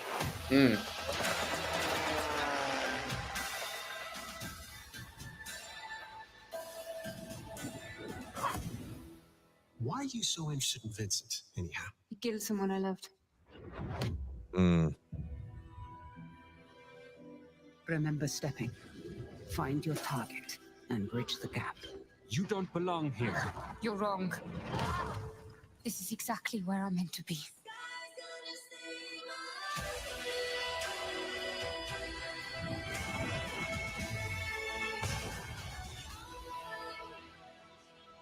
Huh. That looked cool. The world is a strange place. Vincent found something down there. fall 2024. Yeah, the last one we got a little bit more story like in the this one got more story, but last one got more gameplay. June 14. Up to 87% off. Woof. Well, they're getting ready to launch the new one. Oh yeah.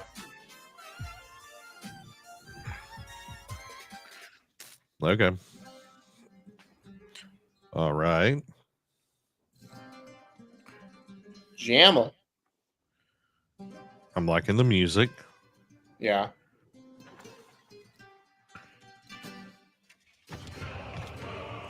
Hey, yo, why he looks like he's from Yarnum? Delusion taken form walks into my great hall.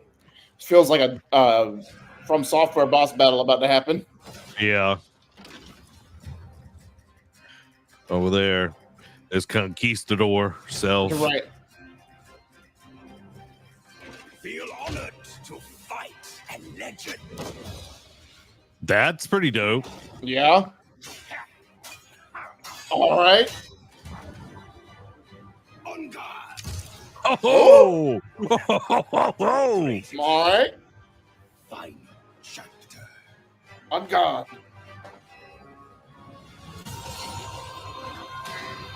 Oh. Okay, switching styles. It looks like a jester now. Oh, ooh. All right. That was cool. You better get him while he's down. Right. Finish him before the second stage begins.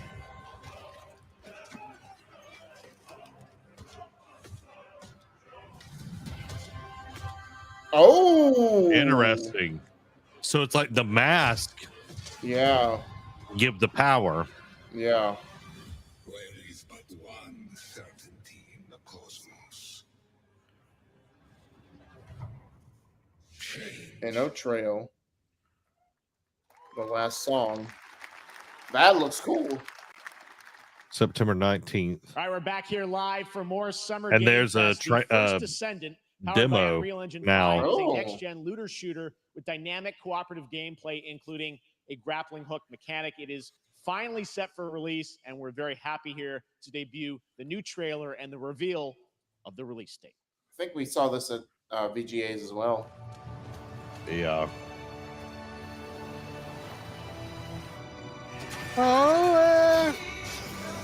We're going to use the song that was popular on TikTok 6 months ago. Right.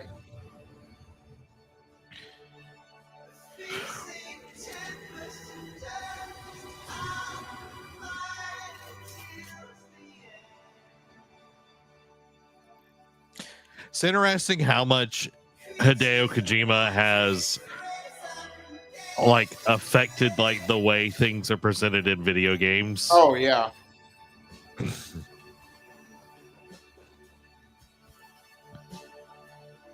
Yeah, vampire?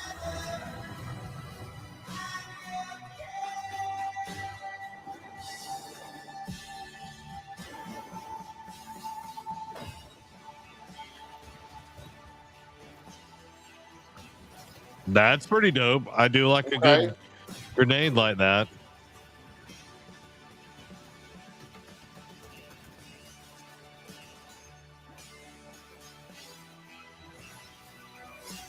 Okay. If it was that smooth in game, though, Right. Dragon's Dogma 2 is. You're That's correct. cool.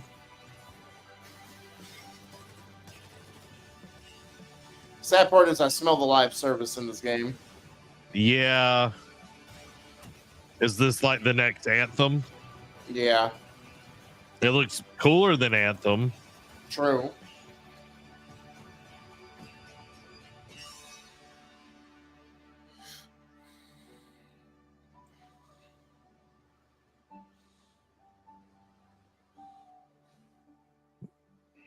Naked Norman Reedus comes out of nowhere. All right. July 2nd. Interesting. I need some gameplay. That looks Yeah. awesome. The first Descendant will be available across PlayStation, Xbox, and Steam. Wishlisted now and prepare for the release on July 2nd. And now, please welcome two developers whose hit indie game Among Us took the world by storm in a couple of game awards. From Inner Sloth, here are Victoria Tran and Forrest Willard. Victoria! Because they're doing a whole show. I wonder if that's what we're about to see. What's up, gamers? Can you believe they just let us be on this stage? Like no chaperones. Like I know. Yeah, Can yeah. we announce something totally fake? Do you like- think they'll let us do that? Among Us 2, Among Us 3, 4. Oh, all right. Well, turns out we actually have something very real we wanted to present to you all today. There's been so many great indie games in recent years, but it's also been no secret that it's kind of a rough time in the industry. Some devs don't really get the chance they deserve, so we thought we could help out a little bit. That's why we're excited to announce our side project, Outer Sloth, an indie game fund Outer we Sloth. made that offers the kind of deals we would have wanted back in our less popular Among You days. This is our way of saying thank you to our crewmates, players, peers, by helping some games and devs have the funding and freedom needed to ship their games. And then we all get to play them, which was the real plan. I really want games. I like that. Outer Give it Sloth back is to the our community. passion project Yeah. and dream for a better, more sustainable Plus, industry. it's We are like a really venture excited capitalist kind of thing. and incredibly, So they're going to get incredibly kickback nervous from any of it. to reveal it here and show you the current lineup of games we've managed to fund because of you. And don't worry, Jeff, it has your favorite, a ton of world premieres. Enjoy! World premiere. We made Among Us.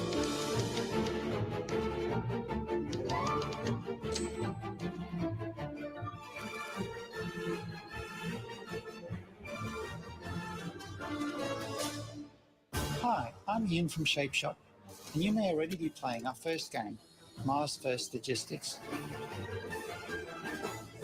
We're Hey, give me just a second. of Battle Chef Brigade, and this is our card battler RPG, Battle Suit Aces.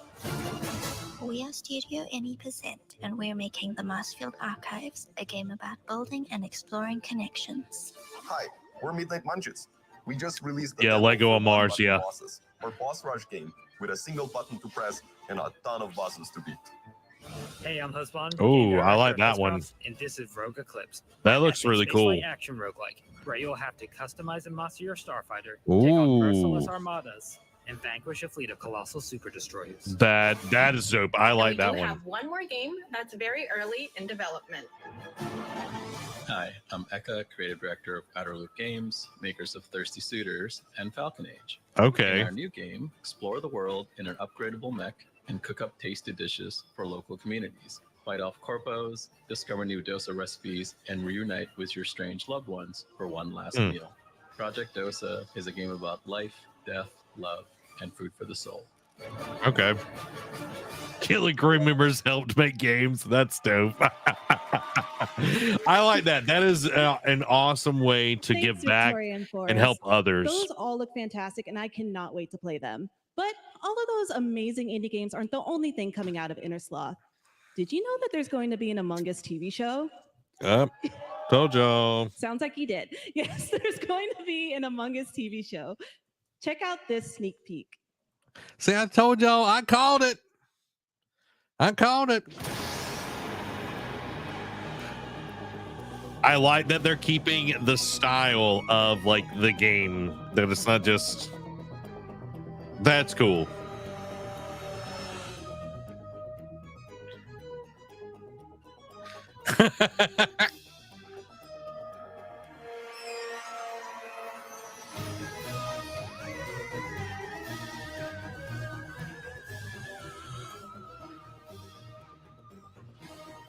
Huh.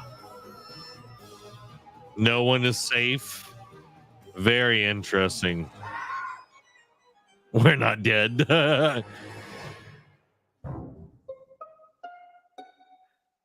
Okay. And which we already knew some of the people that were on it and everything, so that's pretty dope. Up next, we have Sonic X Shadow Generations. Okay. A definitive greatest hit collection of 3D and 2D levels from Sonic and Shadow's history. Now it's time for a glimpse of Shadow's brand new powers and gameplay from a standalone campaign, as well as the official release date announcement. Okay. Cool.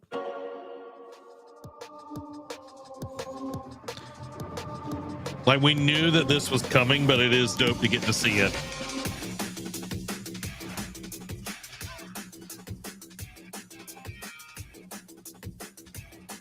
Doesn't look like it's been like updated, but it is at least a collection, which is pretty cool. So you don't have to go back and forth on things. 3 hedgehogs. Well, we got Sonic. Oh, do we have Metal Sonic, I guess? I don't know.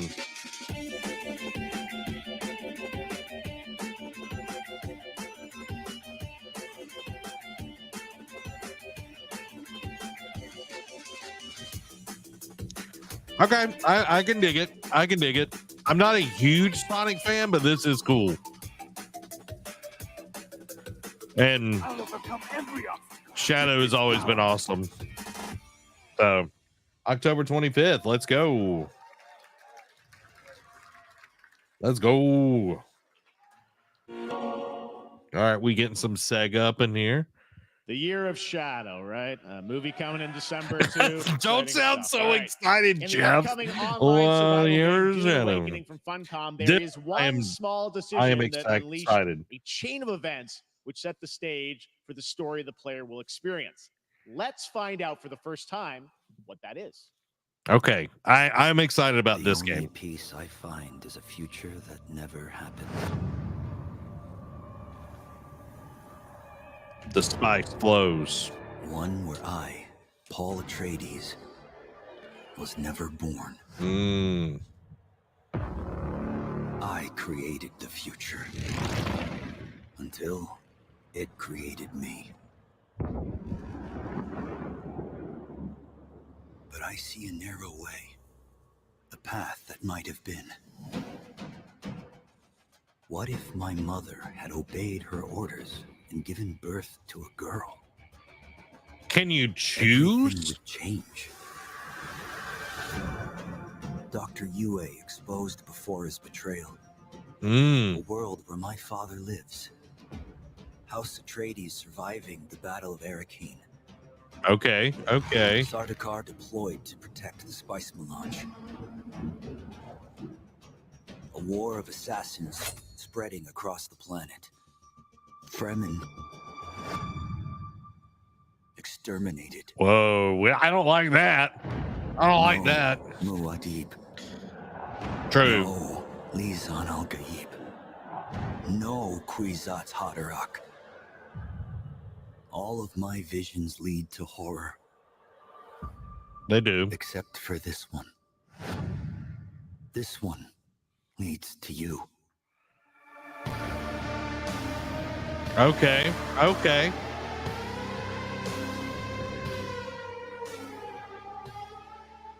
Like, it does look cool. Like, I'm on the wish list and all of that. Coming Or Dune Awakening. Gamescom O&L in August. Now it is time to see the announcement of another new game from a brand new development studio. Okay.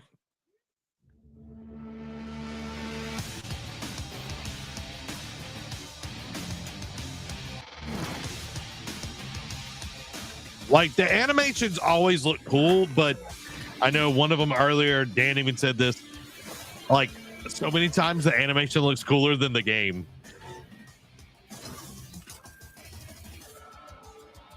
This looks like almost tower defense.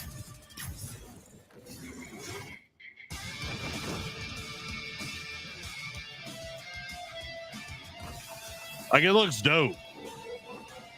Whoa. That is crazy.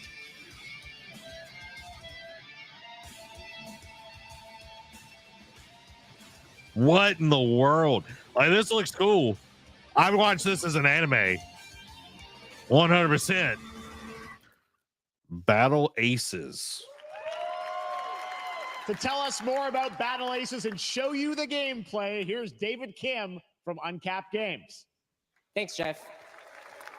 So All Battle right, Aces sorry, is work the called. RTS game for everyone. You're good, bro. It's for players that are brand new to RTS as well as RTS veterans. We really want That kind of killed the buzz because I was going to agree. Right, the game looks dope. Kind of like how games Yeah. such as World of Warcraft did for MMOs or Hearthstone did for card games. So Battle Aces StarCraft. is an action-packed army versus army game that has a high emphasis on the strategy.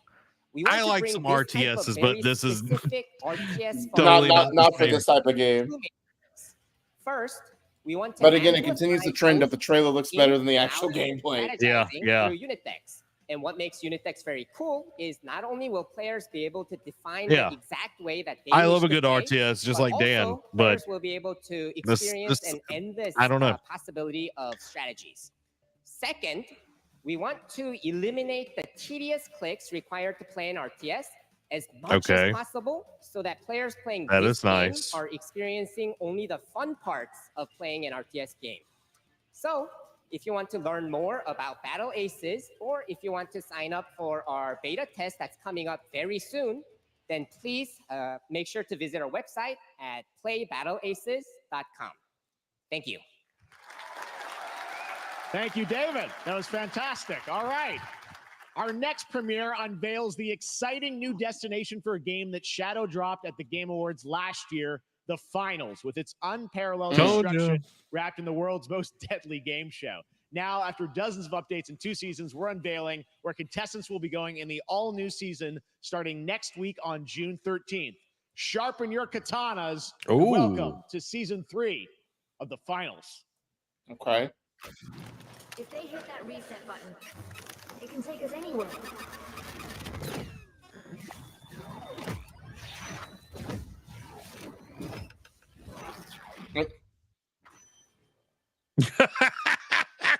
All right. Jin Sakai.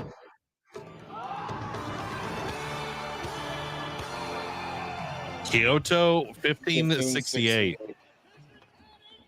New ranked mode. Okay, that's interesting. New loadouts, weapons, and gadgets. Mm-hmm. New World Tour weekly tournaments.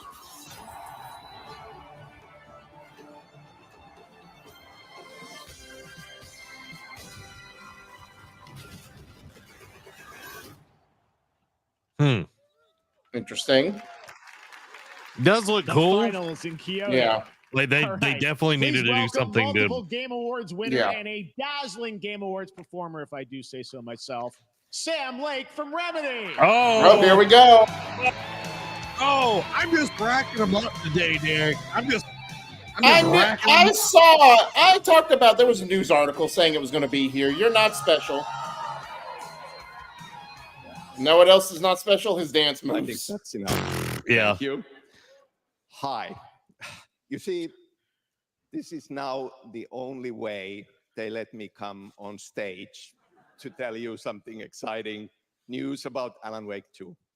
Many of you have been posting your Remedy game collection pictures on your shelves with Alan Wake 2 so far digital only, sadly missing.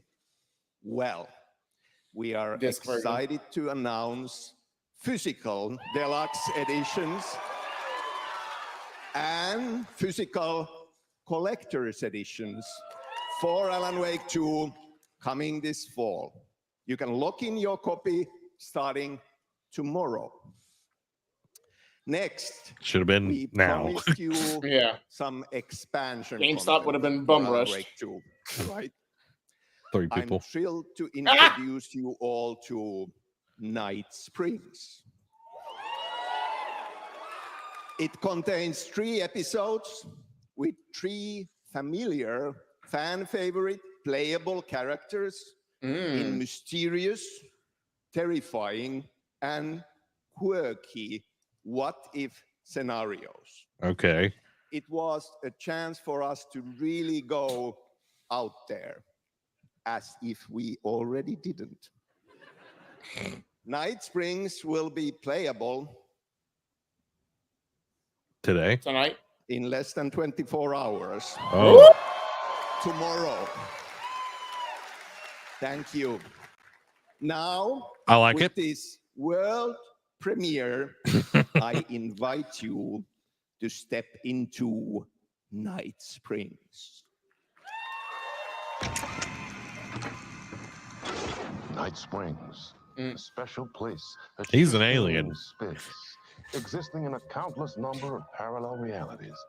He's a Martian. Different every time we set up. I'll say, yeah, in Supergirl he is. And yet, always familiar to us. In Night Springs.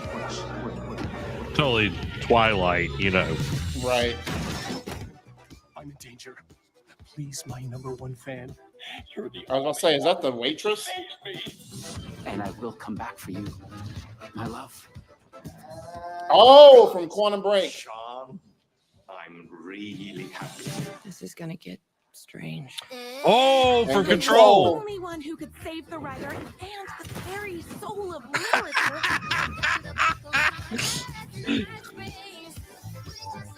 Something was different. Okay. Try the coffee. All right. Well, I gotta. Wait, that's a real shotgun? Who can ever truly know how deep the rabbit hole goes? Okay. Night Spring. June 8th, tomorrow. I'm digging it. Yeah. Through the endless tides of time, they've come to these mythical shores, seeking mastery over Called it again. itself. That one I'll give you. Somewhat. Beautiful paradise, where primal forces clash over the island's deepest secrets, where ancient mysteries awaken, Okay. where heroes are forged and demons are born. Lilith. This is eternal. October 15th. Okay. All right. I'm glad that That's game right, is New World getting of- something New World of because Tournament will launch on PS5, Xbox Series X and S, and PC Whoa. on October 15th. I don't think And New now you can Worlds play the was game start on. to finish as a solo player or play co-op and use No. crossplay as well. If you're watching SGF on TikTok Live right now, you can comment HSR in the chat to claim a special in-game bundle for Honkai Star Rail of Stellar Jade from TikTok Game Rewards. And speaking of Honkai Star Rail, Hoyoverse's latest space fantasy RPG just concluded its version 2.3 special program a few hours ago. But there's more. A sneak peek at the upcoming expedition featuring a beloved character who is clearly ready for the forthcoming journey with her brand new look. That means nothing to me. Right. It's because they're afraid to wake up from the dream. Or they're tired. Right. Everything is possible in this land of dreams. Well, I know one way you can wake up if you go the Demon Slayer route. Yeah. The nightmarish past will disperse and fade away like bubbles in water, and the future that you don't want to face will never come.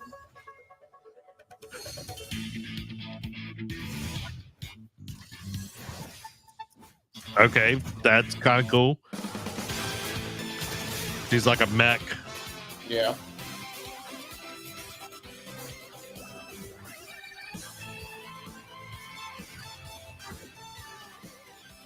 Set your heart ablaze. Become the donuts. Don't go there, bro. Because in the end, we will wake from our dreams.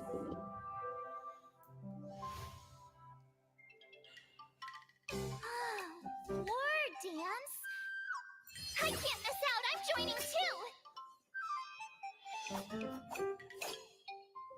That one person. Whoa. All right. I'm calling this VR.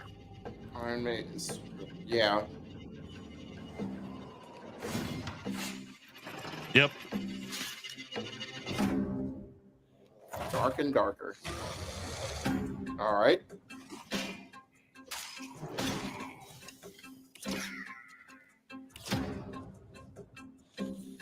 All right. I like Fortune. Of course. Why would you be? Okay, maybe it is in VR. It looked very VR-ish.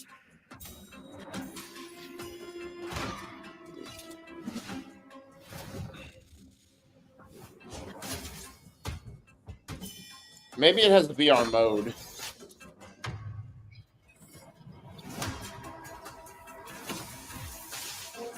True, it is a little too precise for VR. Good point. giving me Doesn't like look good. Skyrim. Like it looks like a last. Yeah. Looks like a 360 game, to be honest. Yeah, I'll say it doesn't look great for a console game. You can play it on your fridge.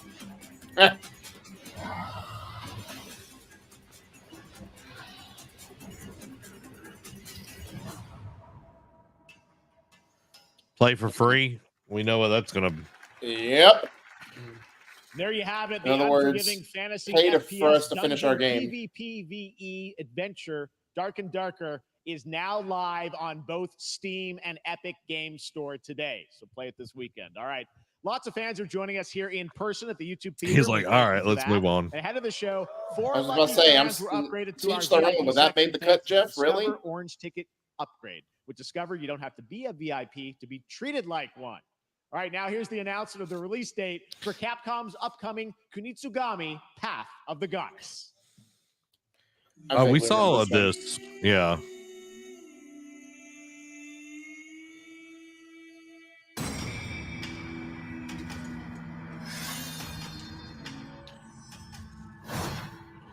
It's like the spirits and all of that you have to clear out.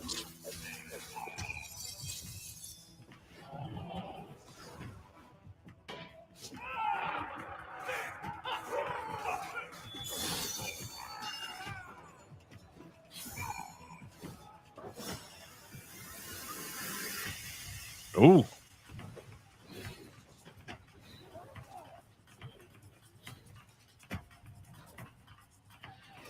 Building gates. You got to watch out for them gates. Especially the 8th gate. See what you did there. Mm-hmm. July 19th. Like, we've gotten a few trailers from that one. Like, it's kind of a hit or miss for me. Yeah.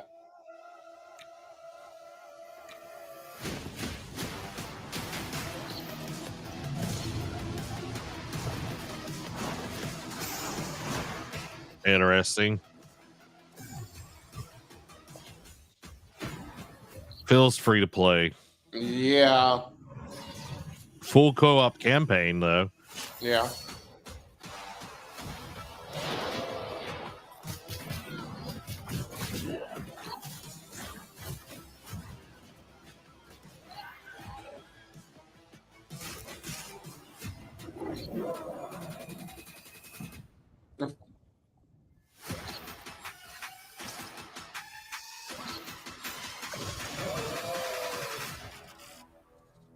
I was okay. Early access late summer. Big friends. Oh, of course. This game's fun.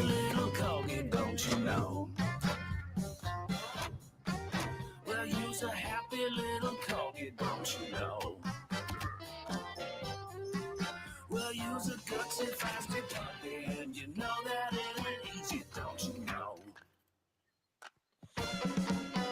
Oh, okay. Superpowers. Powers.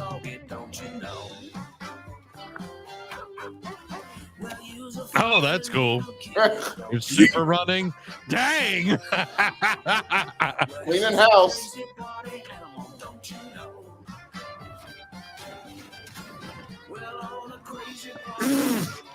All right. We getting kart racing now? Okay.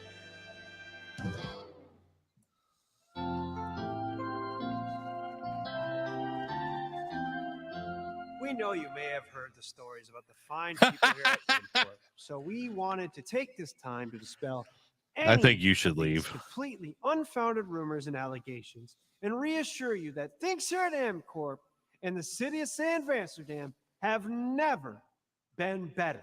Things are going great here. We have absolutely nothing to hide from the citizens. Everybody here at MCorp loves this town. We think this town rules. Why would we hurt a town that rules? I can't love stop it. thinking about how you're saying we're selling the city for scraps. That makes me sick. That makes my whole family sick to their stomachs. My wife hasn't been on the toilet for weeks because of what you're saying about what M Corp's doing to this town. All those lies. M Corp is really good.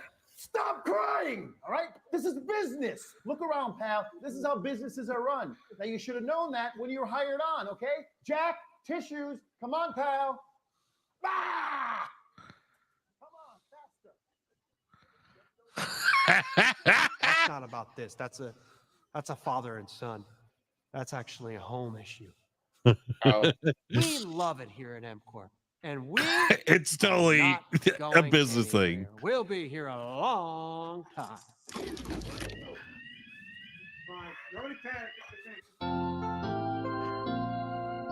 The leader in creative accounting. Okay. All right. Welcome back to Summer Game Fest. And now let's head to Sam Vansterdam for a new look at Skate from EA. Okay. Oh, okay. Hey, Jeff, how you doing, bud? Oh, crap. Some really bad stuff's happening out there. They're going to need a lot of help cleaning that up. That's bad.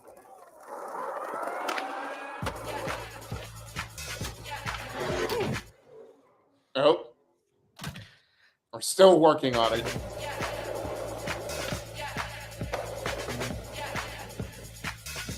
Yeah, if Activision wouldn't have screwed the pooch, we already had another turn by now before this comes out.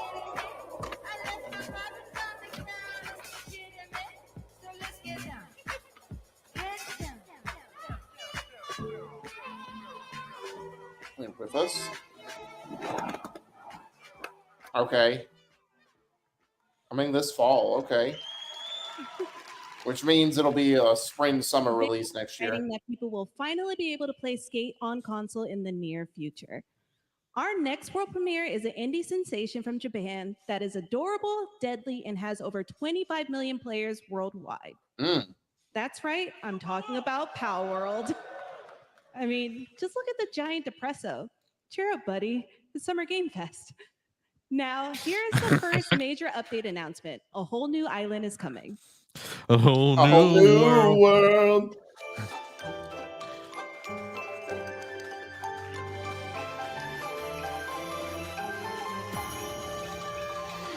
Okay. Kojima update.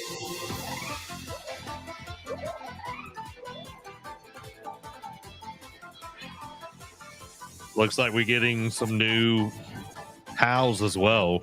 Yeah. Yeah. Mimic.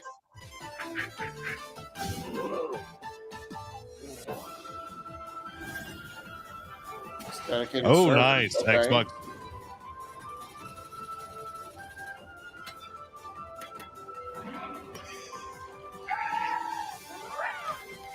Subspecies.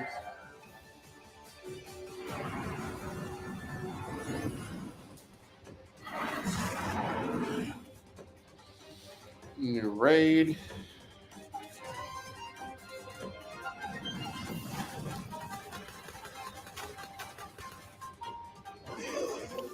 Oh, arena. That's cool.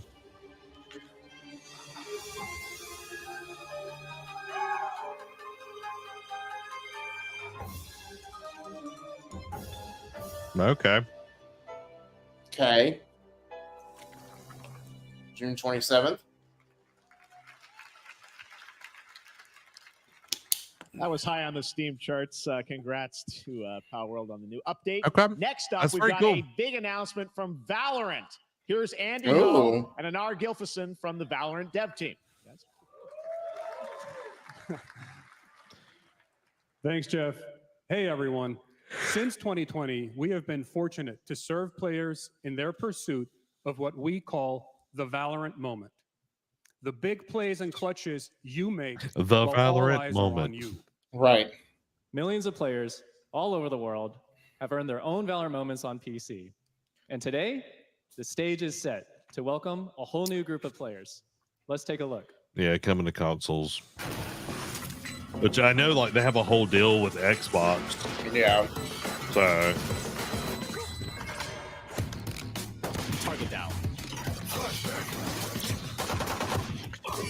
with the way this game works, it could not be crossplay because console players will get wrecked like nobody's business. Oh yeah.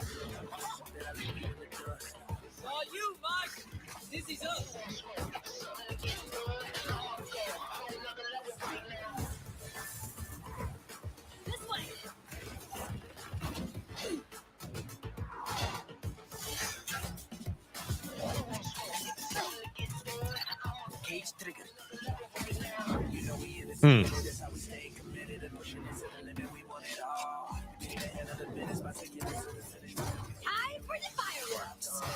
Okay.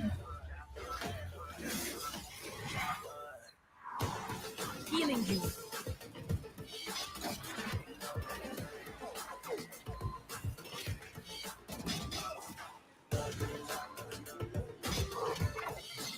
What's this? I wonder if he got the point. Stop it. Can't stop, won't stop. Unfortunately. All right.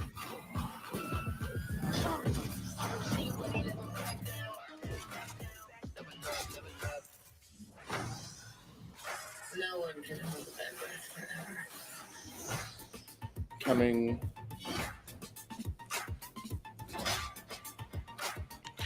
Yappers. Cool. Free limited beta. That was Valorant's core tactical gameplay. Everything you just saw was captured on console and with a controller. Valorant is coming to PlayStation 5 and Xbox Series X and S this year.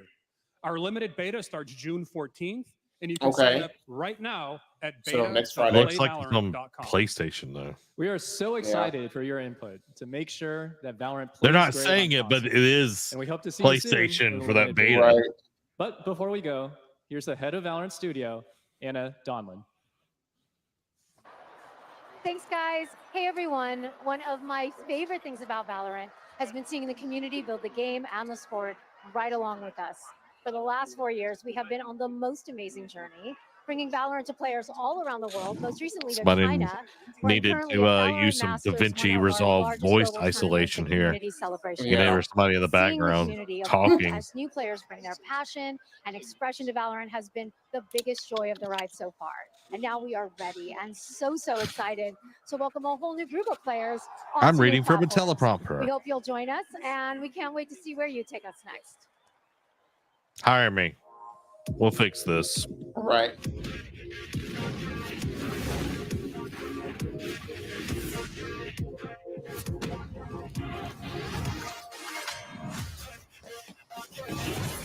Like, I will say, Valorant has a very cool style to their game. Yeah. Like, the animations, everything, even the gameplay, like, everything feels unique. And now everybody's trying to be Valorant. Right.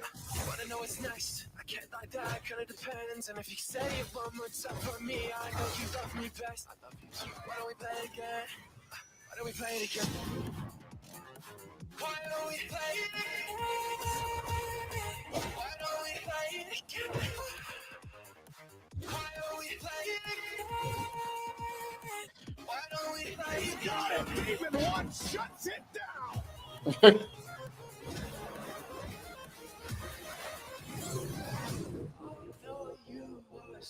Halo could be just like this. Yeah. Y'all had to play around. And y'all found out. Yeah, I agree, Dan. I barely explored the original island on Power World as well. I'm glad that they've added more characters to the game. Yeah. More heroes, whatever they want to call them. Exciting to have Riot on console with Valorant. Thanks to the team at Riot for sharing that with us here at SGF. Our next announcement is a big deal from our friends at DoorDash. Got about 50 more 5 weeks minutes. of deals with Summer of Dash. They're going Pass. to end with Sign up for Erdtree. Dash Pass now for $0 delivery fees and get 50% off your Man, I next should have DoorDash waited. order. I had DoorDash earlier. A guy who is normally co-streaming our shows, Yang Ya, who is also an amazing voice actor, who's been in countless games such as Like a Dragon and God of War Ragnarok. Well, next week, Yang is going to be voicing a character in a movie, Inside Out 2, where he plays a fictional video game character, Lance Slashblade. And we've got Lance Slashblade. Look, check this out. Edgy. Welcome to your eternal fate. Lance Slashblade? But he's a video game character. Why is he here? Yeah, I always thought Riley had a secret crush on him. I never saw the appeal. I long to be a hero. Darkness haunts my past. I'm in 100%. You are all banished here, deemed unfit, worthless. Don't you dare say that! You do not deserve to be thrown away! 1 second. Don't you remember his power move? I'm coming for you, Riley! Oh, yeah? Watch this! Come on! No one is totally worthless. But I am a warrior cursed with a feeble attack. Then you must make your curse your gift. Shield yourself, my friends, for I shall set you all free! Okay. The number one gaming monitor brand in All the right, now US, we're getting Samsung, just ads. released new 2024 monitors for. Yeah, we got about 10 minutes. I'm hoping we get something from PlayStation. You know, I know we got a little bit, but yeah. I don't know. So what happened while I was taking the phone call? Like I saw something else Among Us related, but the Inner Sloth montage. Anything significant with that or no? Yeah, it was a bunch of games that they're helping like put together. Mhm. The one that popped out to me was called I'm trying to get back to those. There's one that's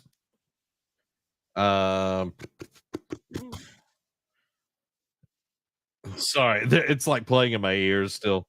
Rogue Eclipse is like a shooter, like space shooter. It looks really cool. But yeah, like it's all the projects that they're working on and everything. Got you. So all the ones that they're investing in.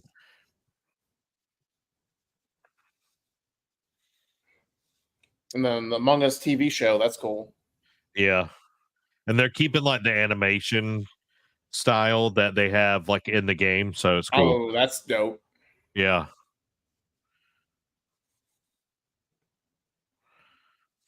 Oh, and they did the Sonic X Shadow Generation was ended up being true. Yeah. I see. Yeah. It helps me taking notes, right? Yeah, it does.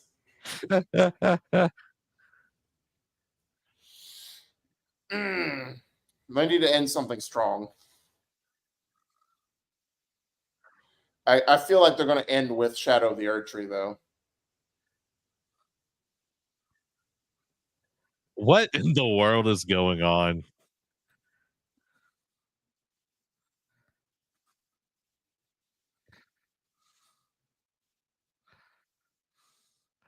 Oh wow. Yeah, that's the Flash Gordon. Hemsworth? Oh. Like the original one. Like he was also the Russian in the Rocky? Rocky. Oh wow. Yeah.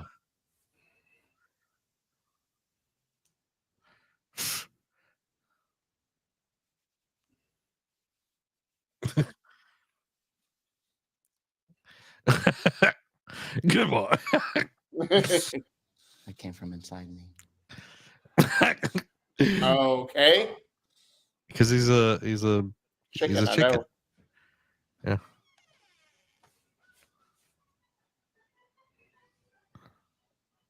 You want me to shut the door?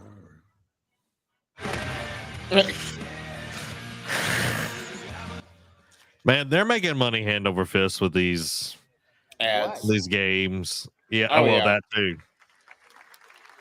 All right, please join me in welcoming to the SGF stage Monster Hunter series producer, Mr. Ryozo Tujimoto. Ryozo-san.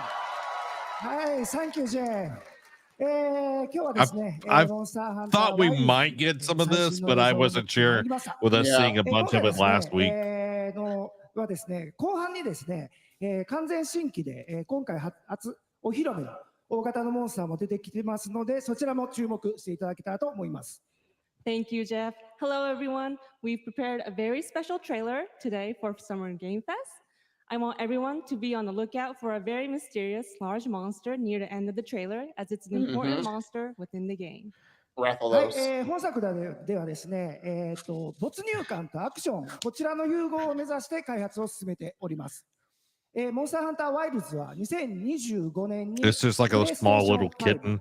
Xbox シリーズ XS そして PC で同時発売となります。また今回はですね、It's like I'm not done. 垣根を越えて一緒に遊ぶことができますので、そちらも楽しんでいただけたらと思っています。As you'll see, we're working to deliver a gaming experience that merges immersion and action. I hope players look forward to playing with their friends across different platforms when the game launches simultaneously in 2025 on PlayStation 5, Xbox Series X and S, and PC. はい、最後になりますが、8月に行われるゲームズコンのオープニングナイトライブ、こちらの方の新しい映像を持っていきますので、皆さん楽しみにしていただけたらと思っております。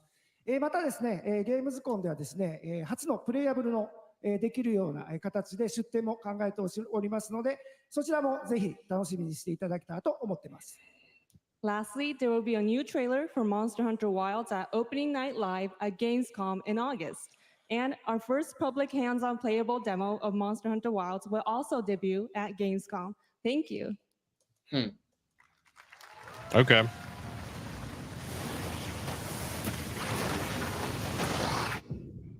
All right. Capcom presents. Over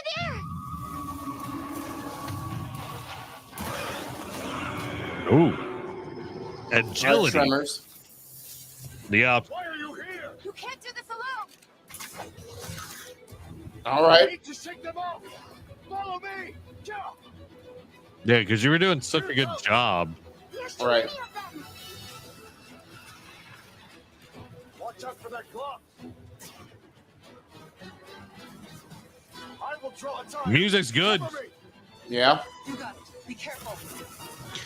I'm sure they'll have the same sort of like system like Worlds was, where you can play co-op. Yeah. Oh no, she off. Darkness. As I feared, it picked up our scent. I'll handle it. You find someplace safe. Thank you.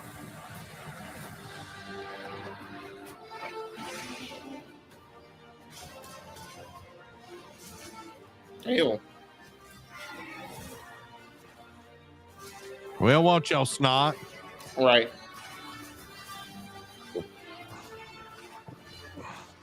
Oh. Dang. No. The dragon. Oh, dang.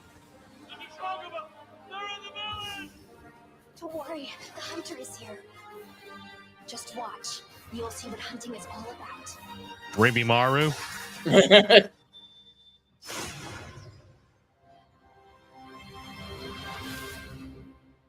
Okay. All right. Yeah. It looks cool. Yeah. Thank you, Ryosa-san. We will see you at Gamescom in August. Now, during last year's PlayStation Showcase, the game Phantom Blade Zero from Ooh, SK yes. wowed us Ooh, all okay. with its blazing fast combat and stylish art. Well, I'm honored to share with you the brand new trailer for the game featuring all real gameplay. Let's Here's go. our final game of the show, Phantom Blade Okay, Zero. I'm down with that. I'm down with that. Let's do it.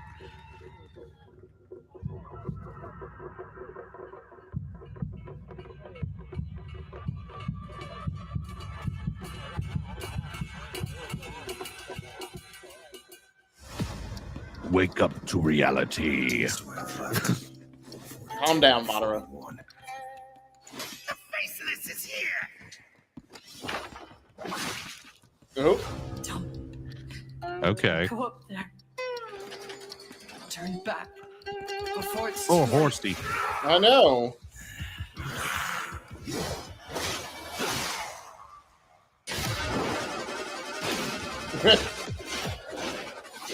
Okay, it doesn't feel as Demon Souls now. Oh, Which I'm fine with. Yes, thankfully. Gosh, this looks so cool.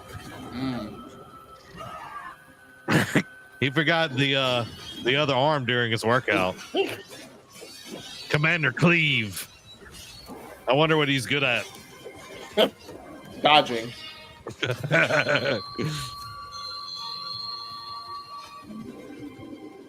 Oh. Okay. She got leg swords. Now she got real legs.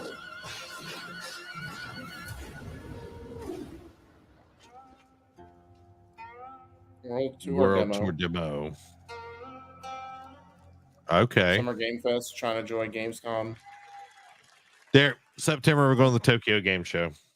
That looks so Bet. good. Full demo that media will be playing this weekend. So you'll hear much more about that. And that's going to do it for our Summer Game Fest live show. Thanks to Joy for joining us. Thank you, Jeff. I had such an amazing time. Happy Summer Game Fest, everyone. Thanks, Joy. And we have so much more. So stay tuned because Day of the Devs is coming up live right now on the stream, featuring an hour of indie game reveals, including the next game from Cappy. And that's followed by Devolver Direct. Now keep checking summergamefest.com for other event streams this weekend. And we'll see you again live this August 20th in Germany for Gamescom Opening Night Live. Thanks for watching, everyone. Remember, Day of the Devs starts right now. All right, Derek. Got a lot of good stuff up in this mug, if you will. Yeah. So I will have to say though, first blush, after the beginning, like the middle was pretty solid, but it just kind of, I felt like it got tapered off. Like the end, it started real well, and then it just kind of like in terms Petered of like, out. yeah, I'll say just kind of like like just petered out at the end, like it couldn't make it toward that finish line. Yeah, I would agree. It was a little weaker near the end. Yeah. Pretty strong start though. Oh yeah, for sure. Yeah. Dan says, I love how all they have are all these places I will most likely never go. Right. We all got to go to Japan, man. I'm working on my Japan trip. I got like this huge list of things like in Japan, like how-tos and all that kind of stuff. But anyway, Derek, a lot of good stuff shown in this. Horizon Adventures being the first game, I was kind of shocked to see that. But I'm excited that, and what's funny is it almost seems like it's a better Lego game than the last one they did. You know what I mean? So, yeah. Okay, so the thing that I got from Horizon Adventures was it is more of the style where it has like a few frames missing between each animation to make it feel like a kid would be moving it, compared to other Lego games where everything is actually fully animated, like the games that we're used to playing when it's Lego and everything. So it fits more with like Lego Batman, the Lego movie, with like even the master building seems to be a part of that. And them having like the different aspects of Horizon, I think it's going to be really cool. And I think it's getting more people into that world. Yes, especially because it's going to come to Switch as well and PC day and date, which, they just talked about how live service games will come day and date to PC, but the single player games won't. So it makes me wonder, it's like, how do they tailor this? Like, is this a single player game? Is this live service? Because Gorilla's name is on it, but also the co-op studio. But I don't know. It's the Switch part got me, but I mean, again, like you said, it's got all the good elements of Horizon in there, and like the whole building your camp element. I wonder if, just spitballing here, if people like that feature in the Lego game, will they add it in as like maybe not on like a grand scale, but like a small scale in the third Horizon game? Maybe. Like, you also think about like how Lego has been brought into Fortnite and you can build stuff in there, and there's like a lot of game modes. I feel like this is a really smart way to get new people into this game, and it coming to Switch, of course, getting the kids that are over there on Switch that play Fortnite and everything. Like, that's huge, dude. Like, I'm very, like, it looks super cool, but I'm very excited for this game. Holiday this year. Yeah. It's gonna be stacked because you got Astrobot, or you know, so you got Astrobot coming, you got Outlaws, you know, before that, and then it's summer. The fall's actually gonna late summer, early fall's already looking stacked, bro. And then Dragon Ball's Sparking Zero is middle of October. Again, like I said, felt right just to put it right in the middle of October. That's a nice little sweet spot for that game. Yeah, which we'll talk a little bit more about Sparking Zero here in just a few minutes, but the next game, like the No More Room in Hell 2, Permadeath, it looks like a more grown-up version of Left 4 Dead, in my opinion. A little bit Back 4 Blood, I guess, would be the latest version of that. 8-player co-op, replayable, coming early access in Halloween. The thing that I was left with this was when you die, your body becomes a zombie. You get added to the horde. Yeah, like that is really cool. I thought that was a really cool thing to do to, like, with the permadeath system and everything. Any thoughts on No More Room in Hell 2? No, not really. It feels like a more fleshed out version of what was that? Because I think there was also 8-player Hell Let Loose or whatever that that game that was that felt very like was another jump scare, but it was also done by the Payday people. Was it GTFO? Yeah. Oh yeah, no, GTFO. That's what it was. Yes. Okay. Thank you. No, you're good. You're good. Yeah, I feel like it's a little bit more thought out. I want to see more gameplay of it and everything, but pretty interesting. Quidditch Champions, we saw a little bit of it September 3rd, coming to all platforms. Yeah. Fortnite. I think it'll be a lot of fun. The one thing, it feels like they literally held Quidditch out of Hogwarts Legacy to be able to sell this game. You are 100% correct. So this feels like, you know, it's like day one DLC back in the day, right? You know what I mean? Like pre-order and you get this extra mission, and it's like, you cut it out just so you can make extra money. Got it. So I do agree with that, but I mean, if it plays well, so be it. You know? Yeah. Hopefully it plays well. I know they did some play test back late last year. So, you know, September 3rd will be here before we know it. Cuff Bust. I think this was probably one of the most interesting and unique games that we saw today, coming out in 2025. 20 players can play on this, and it's rats escaping jail, and it is all the tomfoolery that you could imagine it happens. Yeah, and one developer made this. Yes. Which was absolutely crazy. Axiom, I had to think of what other dev that I knew in recent memory, and it was Tom Happ with Axiom Verge. He was the only one working on that. So yeah, it looks fun. It looks zany. It looks like a really fun community game night. Different ways to get out. All of this kind of stuff. You can turn on people, be for yourself, or help each other out. Like, it looks so good. Got a little glimpse at Star Wars Outlaws. I know it was more of a plug for the Ubisoft Forward that was on Monday, but it fleshed a little bit of things out, but nothing much there to talk about unless you wanted to add some stuff. No, I'm about saying nothing really. I mean, just more of the same, and you know, we'll hopefully get a nice meaty chunk at the Forward. 100%. Neva, which is from the creators of Gris. This game, that's a Zach game. Day beautiful. Oh my god, beautiful. It's got some combat, because there's a lot of these games that just have, like Gris. I don't even remember having combat. I've only watched some trailers. I never got to play it. I definitely want to. Also a beautiful game, but it's coming out this year, and man, it is a Zach game. 100%. You're right. It's gonna make you feel some things too, because that ending was like, you gonna make me cry. That the ending of the trailer, I was like, all right, we're in for it now. You're already trying to make me cry here. Civ 7. This is the reveal trailer was super cool. It was dope. We're going to get a full reveal later this year, Mm-hmm. PC and consoles day and date, which is Yeah. a huge thing. Yeah. What did you think about Civ 7? Like you said, the little montage trailer we got of like going through the time periods was done super well, super tasteful.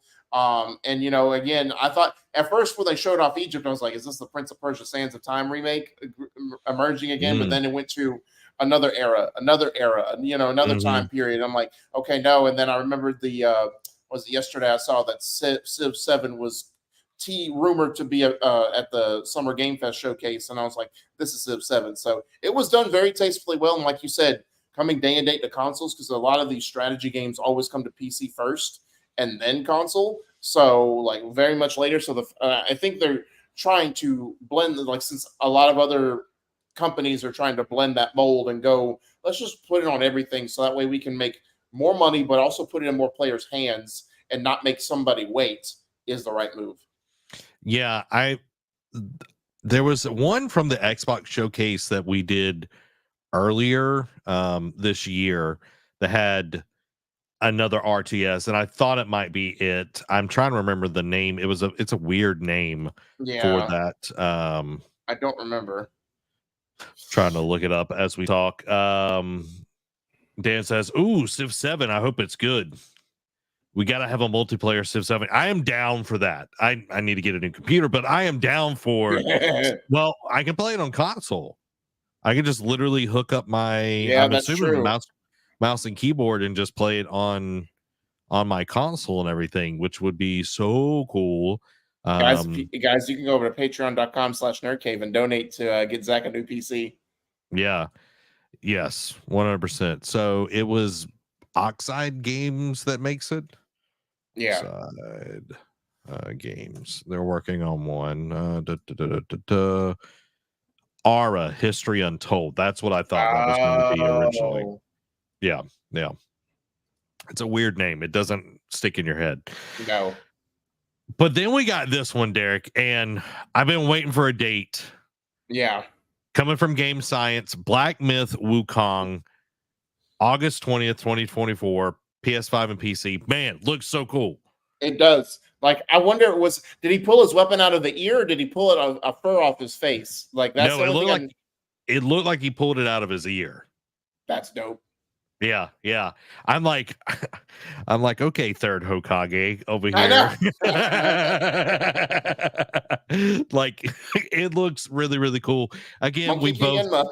Yeah, 100%. We know that it's going to be more of a Souls-like game, which that's not our like flavor of gameplay and everything, right. But it looks so good, I might try it.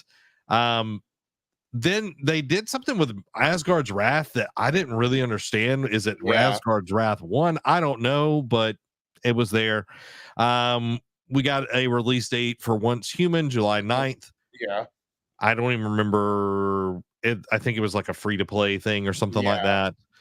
Space Marine 2, though. Wow, that looks super cool. September 9th, and then June 20th, we get a full trailer release date. So less than 2 weeks away, we get a more of a deep dive for that game. Yeah, and being able to play co-op on that, and that would be a ton of fun. Like, that would be a, like, yeah, I like that one. Then we got Metaphor from the creators of Persona 3 and 4. Right. What did you think of this one, Derek?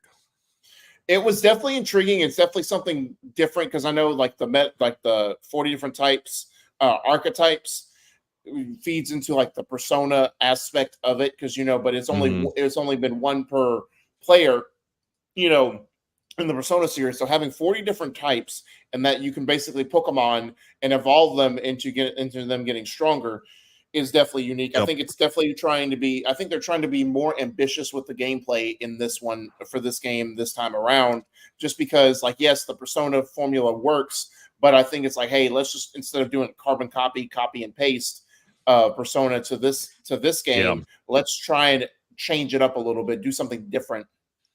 Yeah, and since they left the Persona franchise, it's like we should make it our own. You know, it's like, yes, we were integral to all of that, but let's make it our own. October 11th, 2024, you'll be able to play Metaphor, which I know a lot of people will be excited about. Kind of mixed on this next game. Batman Arkham Shadow. It's a MetaQuest 3 exclusive coming later this year. Like the trailer looks cool. Yeah. But how does it gonna look in game? Yeah, and that's the thing is like anything that's VR is never going to look amazing. Like you know, that's just how it is. Definitely not making me want to buy a MetaQuest 3. Fair. So it's like it's not moving the needle for me. But I know a lot of people that have MetaQuest 3s, they're super excited. Bo's super excited about it and everything. But we'll see more at Gamescom. Street Fighter 6 did a little fake out with Fatal Fury and everything, but we got 4 new DLC characters: Bison, Mia, Terry. I couldn't remember the other girl's name, Elena or something like that. Elena. Elena. That looked like a Storm. Yeah, looked like Storm pretty much. I'm glad that they're putting more people in there and bringing back Bison, which is M. Bison, which is, you know, classic character. You gotta have that in there. Derek, talk about Tears of Metal. What did you think about Tears of Metal? It was intriguing. Like, again, we kind of talked about it while we were just like, the gameplay looked it was violent, you know, very, you know, the Celtic feel to it. Like, I think it was more like Scottish. It is roguelike. It will have co-op. It's a co-op hack and slash game. But the art, you know, and had it not, and I'm not saying it's always about the art style of the game, but sometimes the first impression can make or break your impression of a game. And the art style was weird. Like we said, it looked like 2 console generations ago old, you know, like an early 360 game, early PS3 game. And it's just like, cool. If that's the aesthetic you're going for, fantastic. You hit it. But this ain't the one, Chief. And I felt like that took away from like the mechanics of the game. Like, I think the mechanics were very cool. I think it has a chance to be like a very worthwhile game in the sense of like, hey, you know, it's a fun weekend game to play, but the art style is what soiled it, you know, and it's just like, cool. I don't care. I don't know if it's even going to be, if it's going to be a freemium, if it's even going to be like a $30 game. I'm not going to spend my time and my bandwidth playing this. Yeah, like the art style is like a really rough version of Castle Crashers. That's what it like. It's like from the back, not like it's not a side scroller. It looks the best way I can describe it is like Frank Miller's art, which is the creator of The Dark Knight Rises and Sin City and 300. When Frank Miller gets tired of drawing and things get really, really sloppy, that's what the graphics look like in this. But, you know, if you're looking for something, because not every roguelike is co-op. The only one that I can think of is Returnal, and that was like a later addition to it. But yeah, it's somebody wants to play Tears of Metal somewhere out there. Sparking Zero, you brought this up a little bit earlier. We got a release date, October 11th, 2024. The thing that stuck out, it reminded me of Budokai, the original Budokai, the what ifs. You get to choose different paths with the story. So you could choose to go with Piccolo to go fight Raditz, or you can choose Krillin or whatever. And they even showed where like Krillin dies, I guess, against Vegeta, and Goku goes Super Saiyan. Yeah, that's intriguing. Like, break the timeline type of thing. It's like, it's just gonna Sparking Zero is gonna lead into the story for Xenoverse 3. I'm just kidding. I am so excited for Sparking Zero. Like, I really enjoyed Kakarot, but yeah, it looks dope, and we're going at least through the Tournament of Power. Which is nice. I would love to go further in Super, but you know, until we get the anime, which I'm about to say they don't want to get ahead of the anime. Yeah, we're definitely getting Dayama before we get more super Oh, and yeah. everything. Dan says, man, I've been wanting to go back to the original Budokai style gameplay again. Yeah, like it's not going to be like side to side. It's definitely like Tenkaichi, where it was the more like free floating camera, that sort of deal where you can move around more. But Yeah. having the different paths and all of that, I think is going to be cool. And like back in the day, if you remember, Derek, like Budokai, it would be like square, square, square, circle, and then you would do Kamehameha wave. So like you would open up instead of it'd be like R1 circle. You could do the Kamehameha wave on the newer games and everything. So I definitely don't want, was it Budokai 2 that had the board game? I hated the board game. I did not like the board game. It was so annoying. But Now, man, you got Majin Buu absorbing Frieza and Cell. Like that's the story canon, right? Yeah. But 3 was cool because it was the first time you got to fly around the world and you could find the True. Dragon Ball and you had the radar and all of that kind of stuff. I really, really like 3 for adding that in there. So, yeah. Then Delta Force, Hawk Ops, and we're getting some parts of Black Hawk Down game like remade into this. This one made no sense to me. I feel like the messaging of what this game was not there. I was like, what is going on? So, what did you think about Fatal Fury City of Wolves, Derek? I mean, I'm not a Fatal Fury person, so I'm glad that they're reviving this franchise, bringing it back for the fans. But it looks cool. There's a little bit we did get, but I need to see a little bit more before I'm totally sold that Fatal Fury is going to make a huge comeback or not. Yeah, I'm not sure either, because it's just like there's, like we talked about last night, there are so many fighting games because we've got Tekken 8, we've got Street Fighter 6, we've got Kingdom Fighters coming out, we've got even Dragon Ball Fighter Z is still doing really well out there. Like there's just so many of these games. Yeah, I don't feel like it's coming into a market that's excited. I just don't know if it has legs. You're true about say that, and that's going to be the thing. Is like, do people have the bandwidth in order to make room for this game? Now it is coming early next year, so provided another big fighting game franchise doesn't overtake it, it has a chance to have some breathing room and earn the space. But that's TBD at this point. Yeah. Then we got Battle Crush, which goes to show that the animated trailer can be way more interesting than the actual gameplay. I think Dan said it best that it was the trailer looked way better than the game and everything. So this one's definitely not for me. It kind of has like it's like a mashup of Brawlhalla and Smite. Like it's like those two like had a baby. That's what it feels like. So, but then Mecha Break. Yes. Oh my gosh. Dude, it looks so good. Like we were thinking, it's like, oh, Gundam, oh, Zone of the Enders, and then it just ended up being its own thing. And like the fact that you can customize your mechs, like change the loadouts as you're going, like that is just everything about it screamed really cool. Now, how I want to see more of the gameplay style because it felt like the very like Dynasty Warriors or like the Gundam Breaker-esque, but I'll be okay with that if I can overpower my mech. Yeah, like, and it was cool that it was different types. It was like, oh, you've got the ones that can fly, you've got the ones that are more like heavy arms. Like it looked super, super cool. So I cannot wait for Mecha Break. They've got a closed beta August of this year, so it's probably going to be 2025 before we get this game. But I don't want it to be Dynasty Warriors. I want it to be like Zone of Enders, like something cool finally. So let's jump around a little bit. Derek, what is one of your favorites that you wanted to talk about that we saw today? I did like speaking of indie games, Deer and Boy looked really cool. Of course, the deer grows up with you. It kind of showed it more at the end where Neva showed the wolf growing with you casually over the course of the trailer.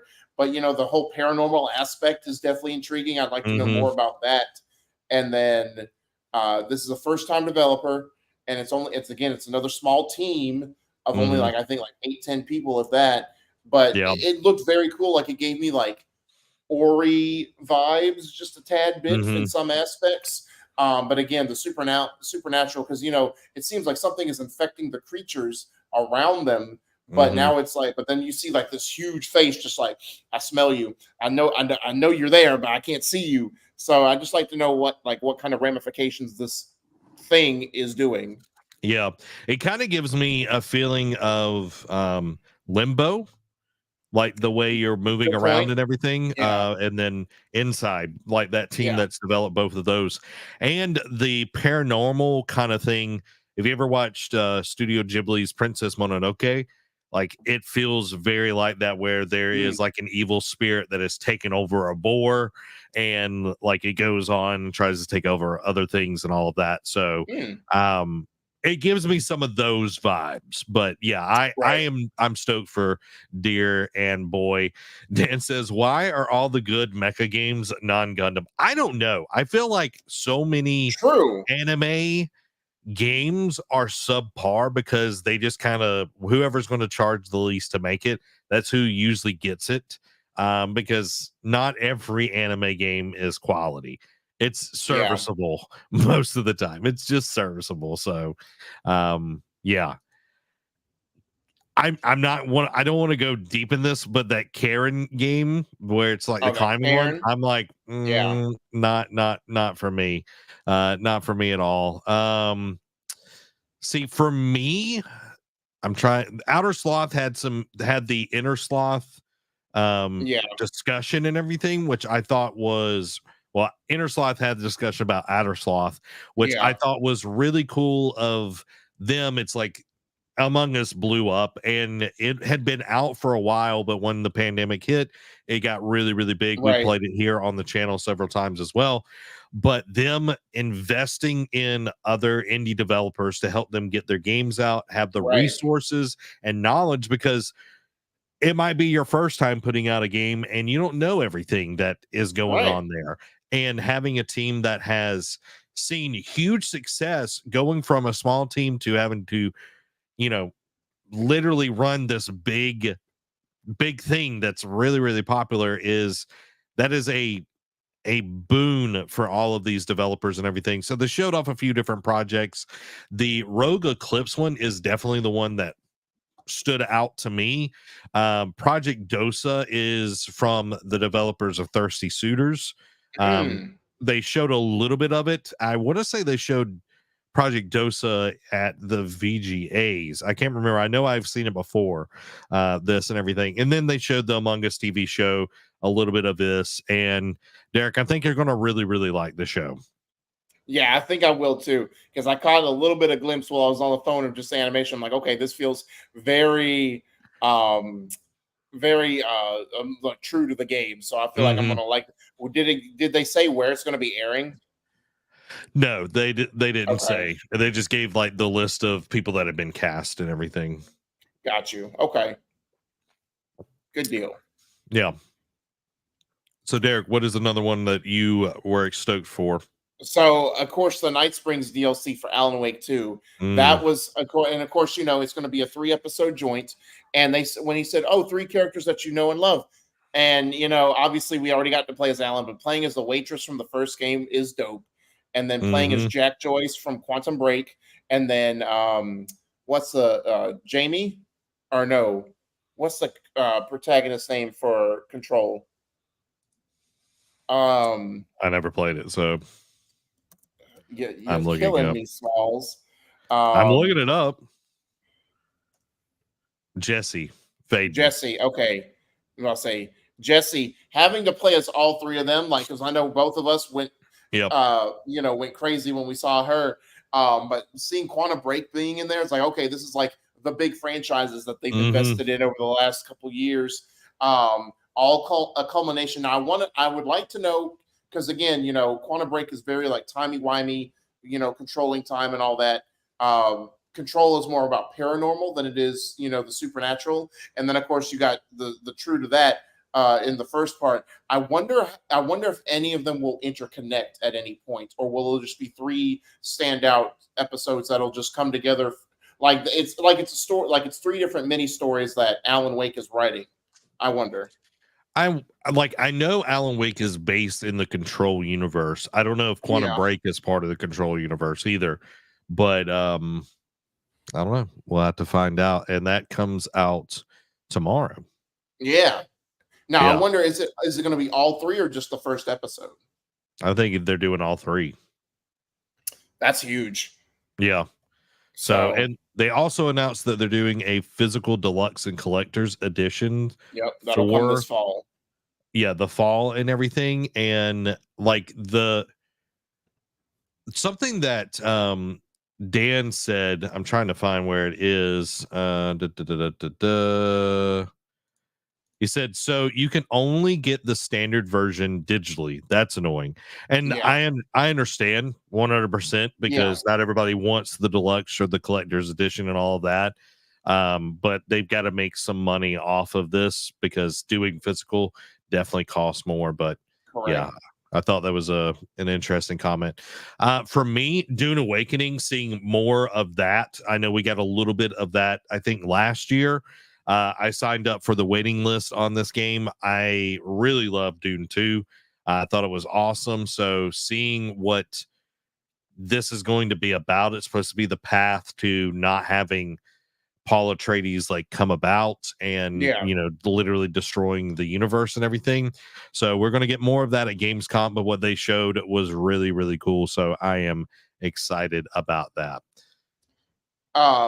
On one of the last indie games I'll bring up that they showed, of course, Party Animals, like new game mode. Like it looks super fun, super dope. Like it almost looks like Party Animals, like party mode type of deals. Like, hey, let's throw a bunch of different game modes like kart racing and I forget the other modes that we saw. It was like a bunch of different ones that they put in there. But it's like, hey, let's just throw it in there and just create havoc and just like let people have fun. Like live up to the name Party Animals. Yeah, 100%. And like it looked like they were either playing like poker or Uno. I'm not sure. They probably can't. They might have went through Uno to license it. I don't know. But there's a ton of fun in that game. Like superpowers, like being able to run like the Flash and knock people off and all that. Like Party Animals is so much fun, and it being on Game Pass is really, really good. So looking forward to that update. Power World did get a lot of new interesting things, but Phantom Blade Zero, this is my last one, and it was the last one of the whole thing. 2025 is what we're looking at. The gameplay, I'm glad we saw more of it because both of us were kind of worried that we were getting another Souls-like, and I'm just like, please, like I already know Black Myth Wukong is going to be Souls-like. I was like, let one of these, for the love of God, not be Souls-like. And thankfully, Phantom Blade Zero is not going to be that. What were your thoughts on it, Derek? It looked like you said, it kind of quelled. Like now, could it still be like more like Sekiro in the aspect and still be Souls-like, of course, or like more like Neo and still be in the Souls-like universe, of course. But it kind of eased my thoughts about, just seeing the gameplay, like the fluidness of it, like the faceless, like, just seeing like the different enemies, like it seems like more Neo-esque because like the enemies are like more like demon-like, more supernatural, just like how Neo was, you were fighting like the Oni kind of thing. So it definitely, I think it'll fill the gap until we get a confirmation of Ghost 2, in my opinion. So I feel like that and Where Winds Meet will fill in that gap of waiting for Ghost 2 eventually. But I felt better about this showing of Phantom Blade Zero than we initially got at the PlayStation Showcase last year. Yeah, 100%. And it kind of gives me, I wouldn't necessarily, it's like a really fast God of War. In the fact that there's like some button prompts that pop up when you've stunned an enemy and everything, and that's why I'm like, okay, this is not Souls-like. I'm hoping for the best here. I'm hoping for the best here, but for them to end on Phantom Blade Zero means that this is going to be a really good game. Like Jeff would not stick his neck out and put Phantom Blade at the end if it was not going to be an amazing game. True. Which, Tokyo Games Fest is going to be playable at Gamescom. It's going to be playable. I wonder if Bro's already played it and he got a little taste. Because he does that. He gets to be able to play stuff a lot sooner than other people. That's true. So, my last one that I just thought about that kind of stuck out, and I'm trying to look through the list and help refresh my memory. What was that game where we saw where, we may have already talked about it, where the guy had these powers, like he swapped from like a knight to a jester, beat the conquistador, and then took the conquistador's helmet and gained his ability. Because that obviously we didn't get gameplay, but that still looked dope. Hold on, I'm trying to remember where that one is. In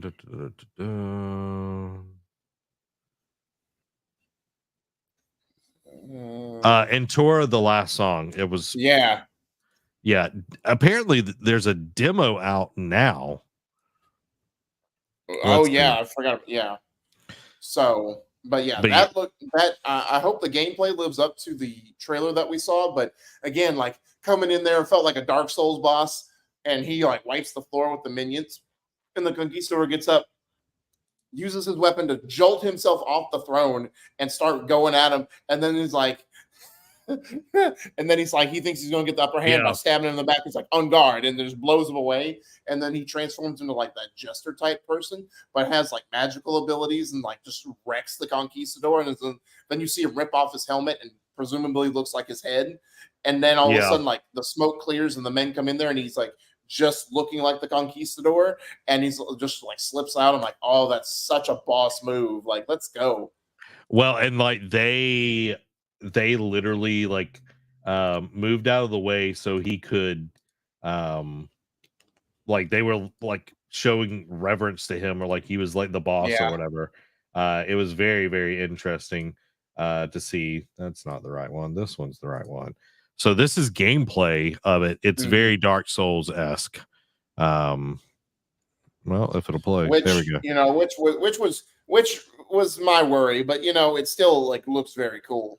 Yeah, but like just right there, you could see as he's walking up right here, there's different masks, so you can change that like in there. So I'm wondering if it's going to be as unforgiving as the Souls. Like the dodge mechanics are telling me probably yes. Yeah. But it is a real concept. It's almost like the different sword stances of Ghost. Yeah, true. So yeah, I'm digging. I dig it.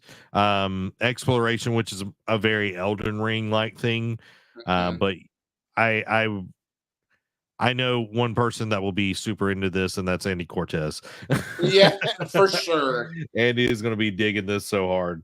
But yeah, lots of good stuff for Summer Games Fest this year. Yep. I think coming in with tempered, expectations helped hugely, because it's like, okay, we're not getting GTA 6, we're not getting Wolf Among Us, we're not getting Kingdom Hearts 4, and it's like Ghost isn't probably going to be here. Like having that mindset, it's like leaving this, I feel much better than I have other times leaving a conference, just because my expectations were not necessarily low. I was excited, but I wasn't like expecting the world. So Derek, as we always do on these shows and everything, we're going to rank it. What would you give Summer Games Fest out of 5 being amazing and so forth down? Where would you put Summer Games Fest 2024? I would put it at a 3.5 for me, just because it started out strong, but then it varied like from the middle onward. It kind of just like losing steam, and then by the end, it just was put like Phantom Blade Zero got it across the finish line. Don't get me wrong, but it just felt like it petered out way too quick for my taste. Like again, that first 30 minutes was like 45 minutes was just like cool. Everything, like a lot of stuff is speaking to me. Like was it No Cuff or whatever it was, the mouse game. Yeah. Yeah, that one it was like that got us both chuckling and being like, what is this? And then after that it was just like, okay, this seems cool, and like just a bunch of like crickets, you know what I mean? So a 3.5 is very I feel like it's a nice little spot to put it. Yeah. Cuff Bust was the name of that Cuff one. Bust. Yeah, I would agree. 3.5 I feel is good, you know, like it literally is in the good zone. Almost great, but I feel like it was a good Summer Games Fest. I feel like Xbox, of course, is holding back. Ubisoft is holding back. Oh yeah. If it was more unified, and this was a 2-hour show, it was very long. Right. You know, I think you could bring it down to an hour and a half, and it would be a 5. Like even, you know, you could cut some of the fluff, cut some of the ads. You gotta have ads in there and all of that. But hey, like, longer the days from Chick Hydro, man. Yeah, those were days. Those were days. But yeah, like overall 3.5, and you know, we got Sunday. We're going to be doing the Xbox showcase 11:30 a.m. So going to see what they got going on. And Ubisoft Forward is Monday. We won't be reacting to that live, but we will be talking about it on NerdCave News on Thursday. So come and be a part of that, guys. Thank y'all so much for being here and being a part of our live reaction. We love y'all. Y'all have a wonderful day. This has been Zach and Derek. Y'all blessed day. Bye.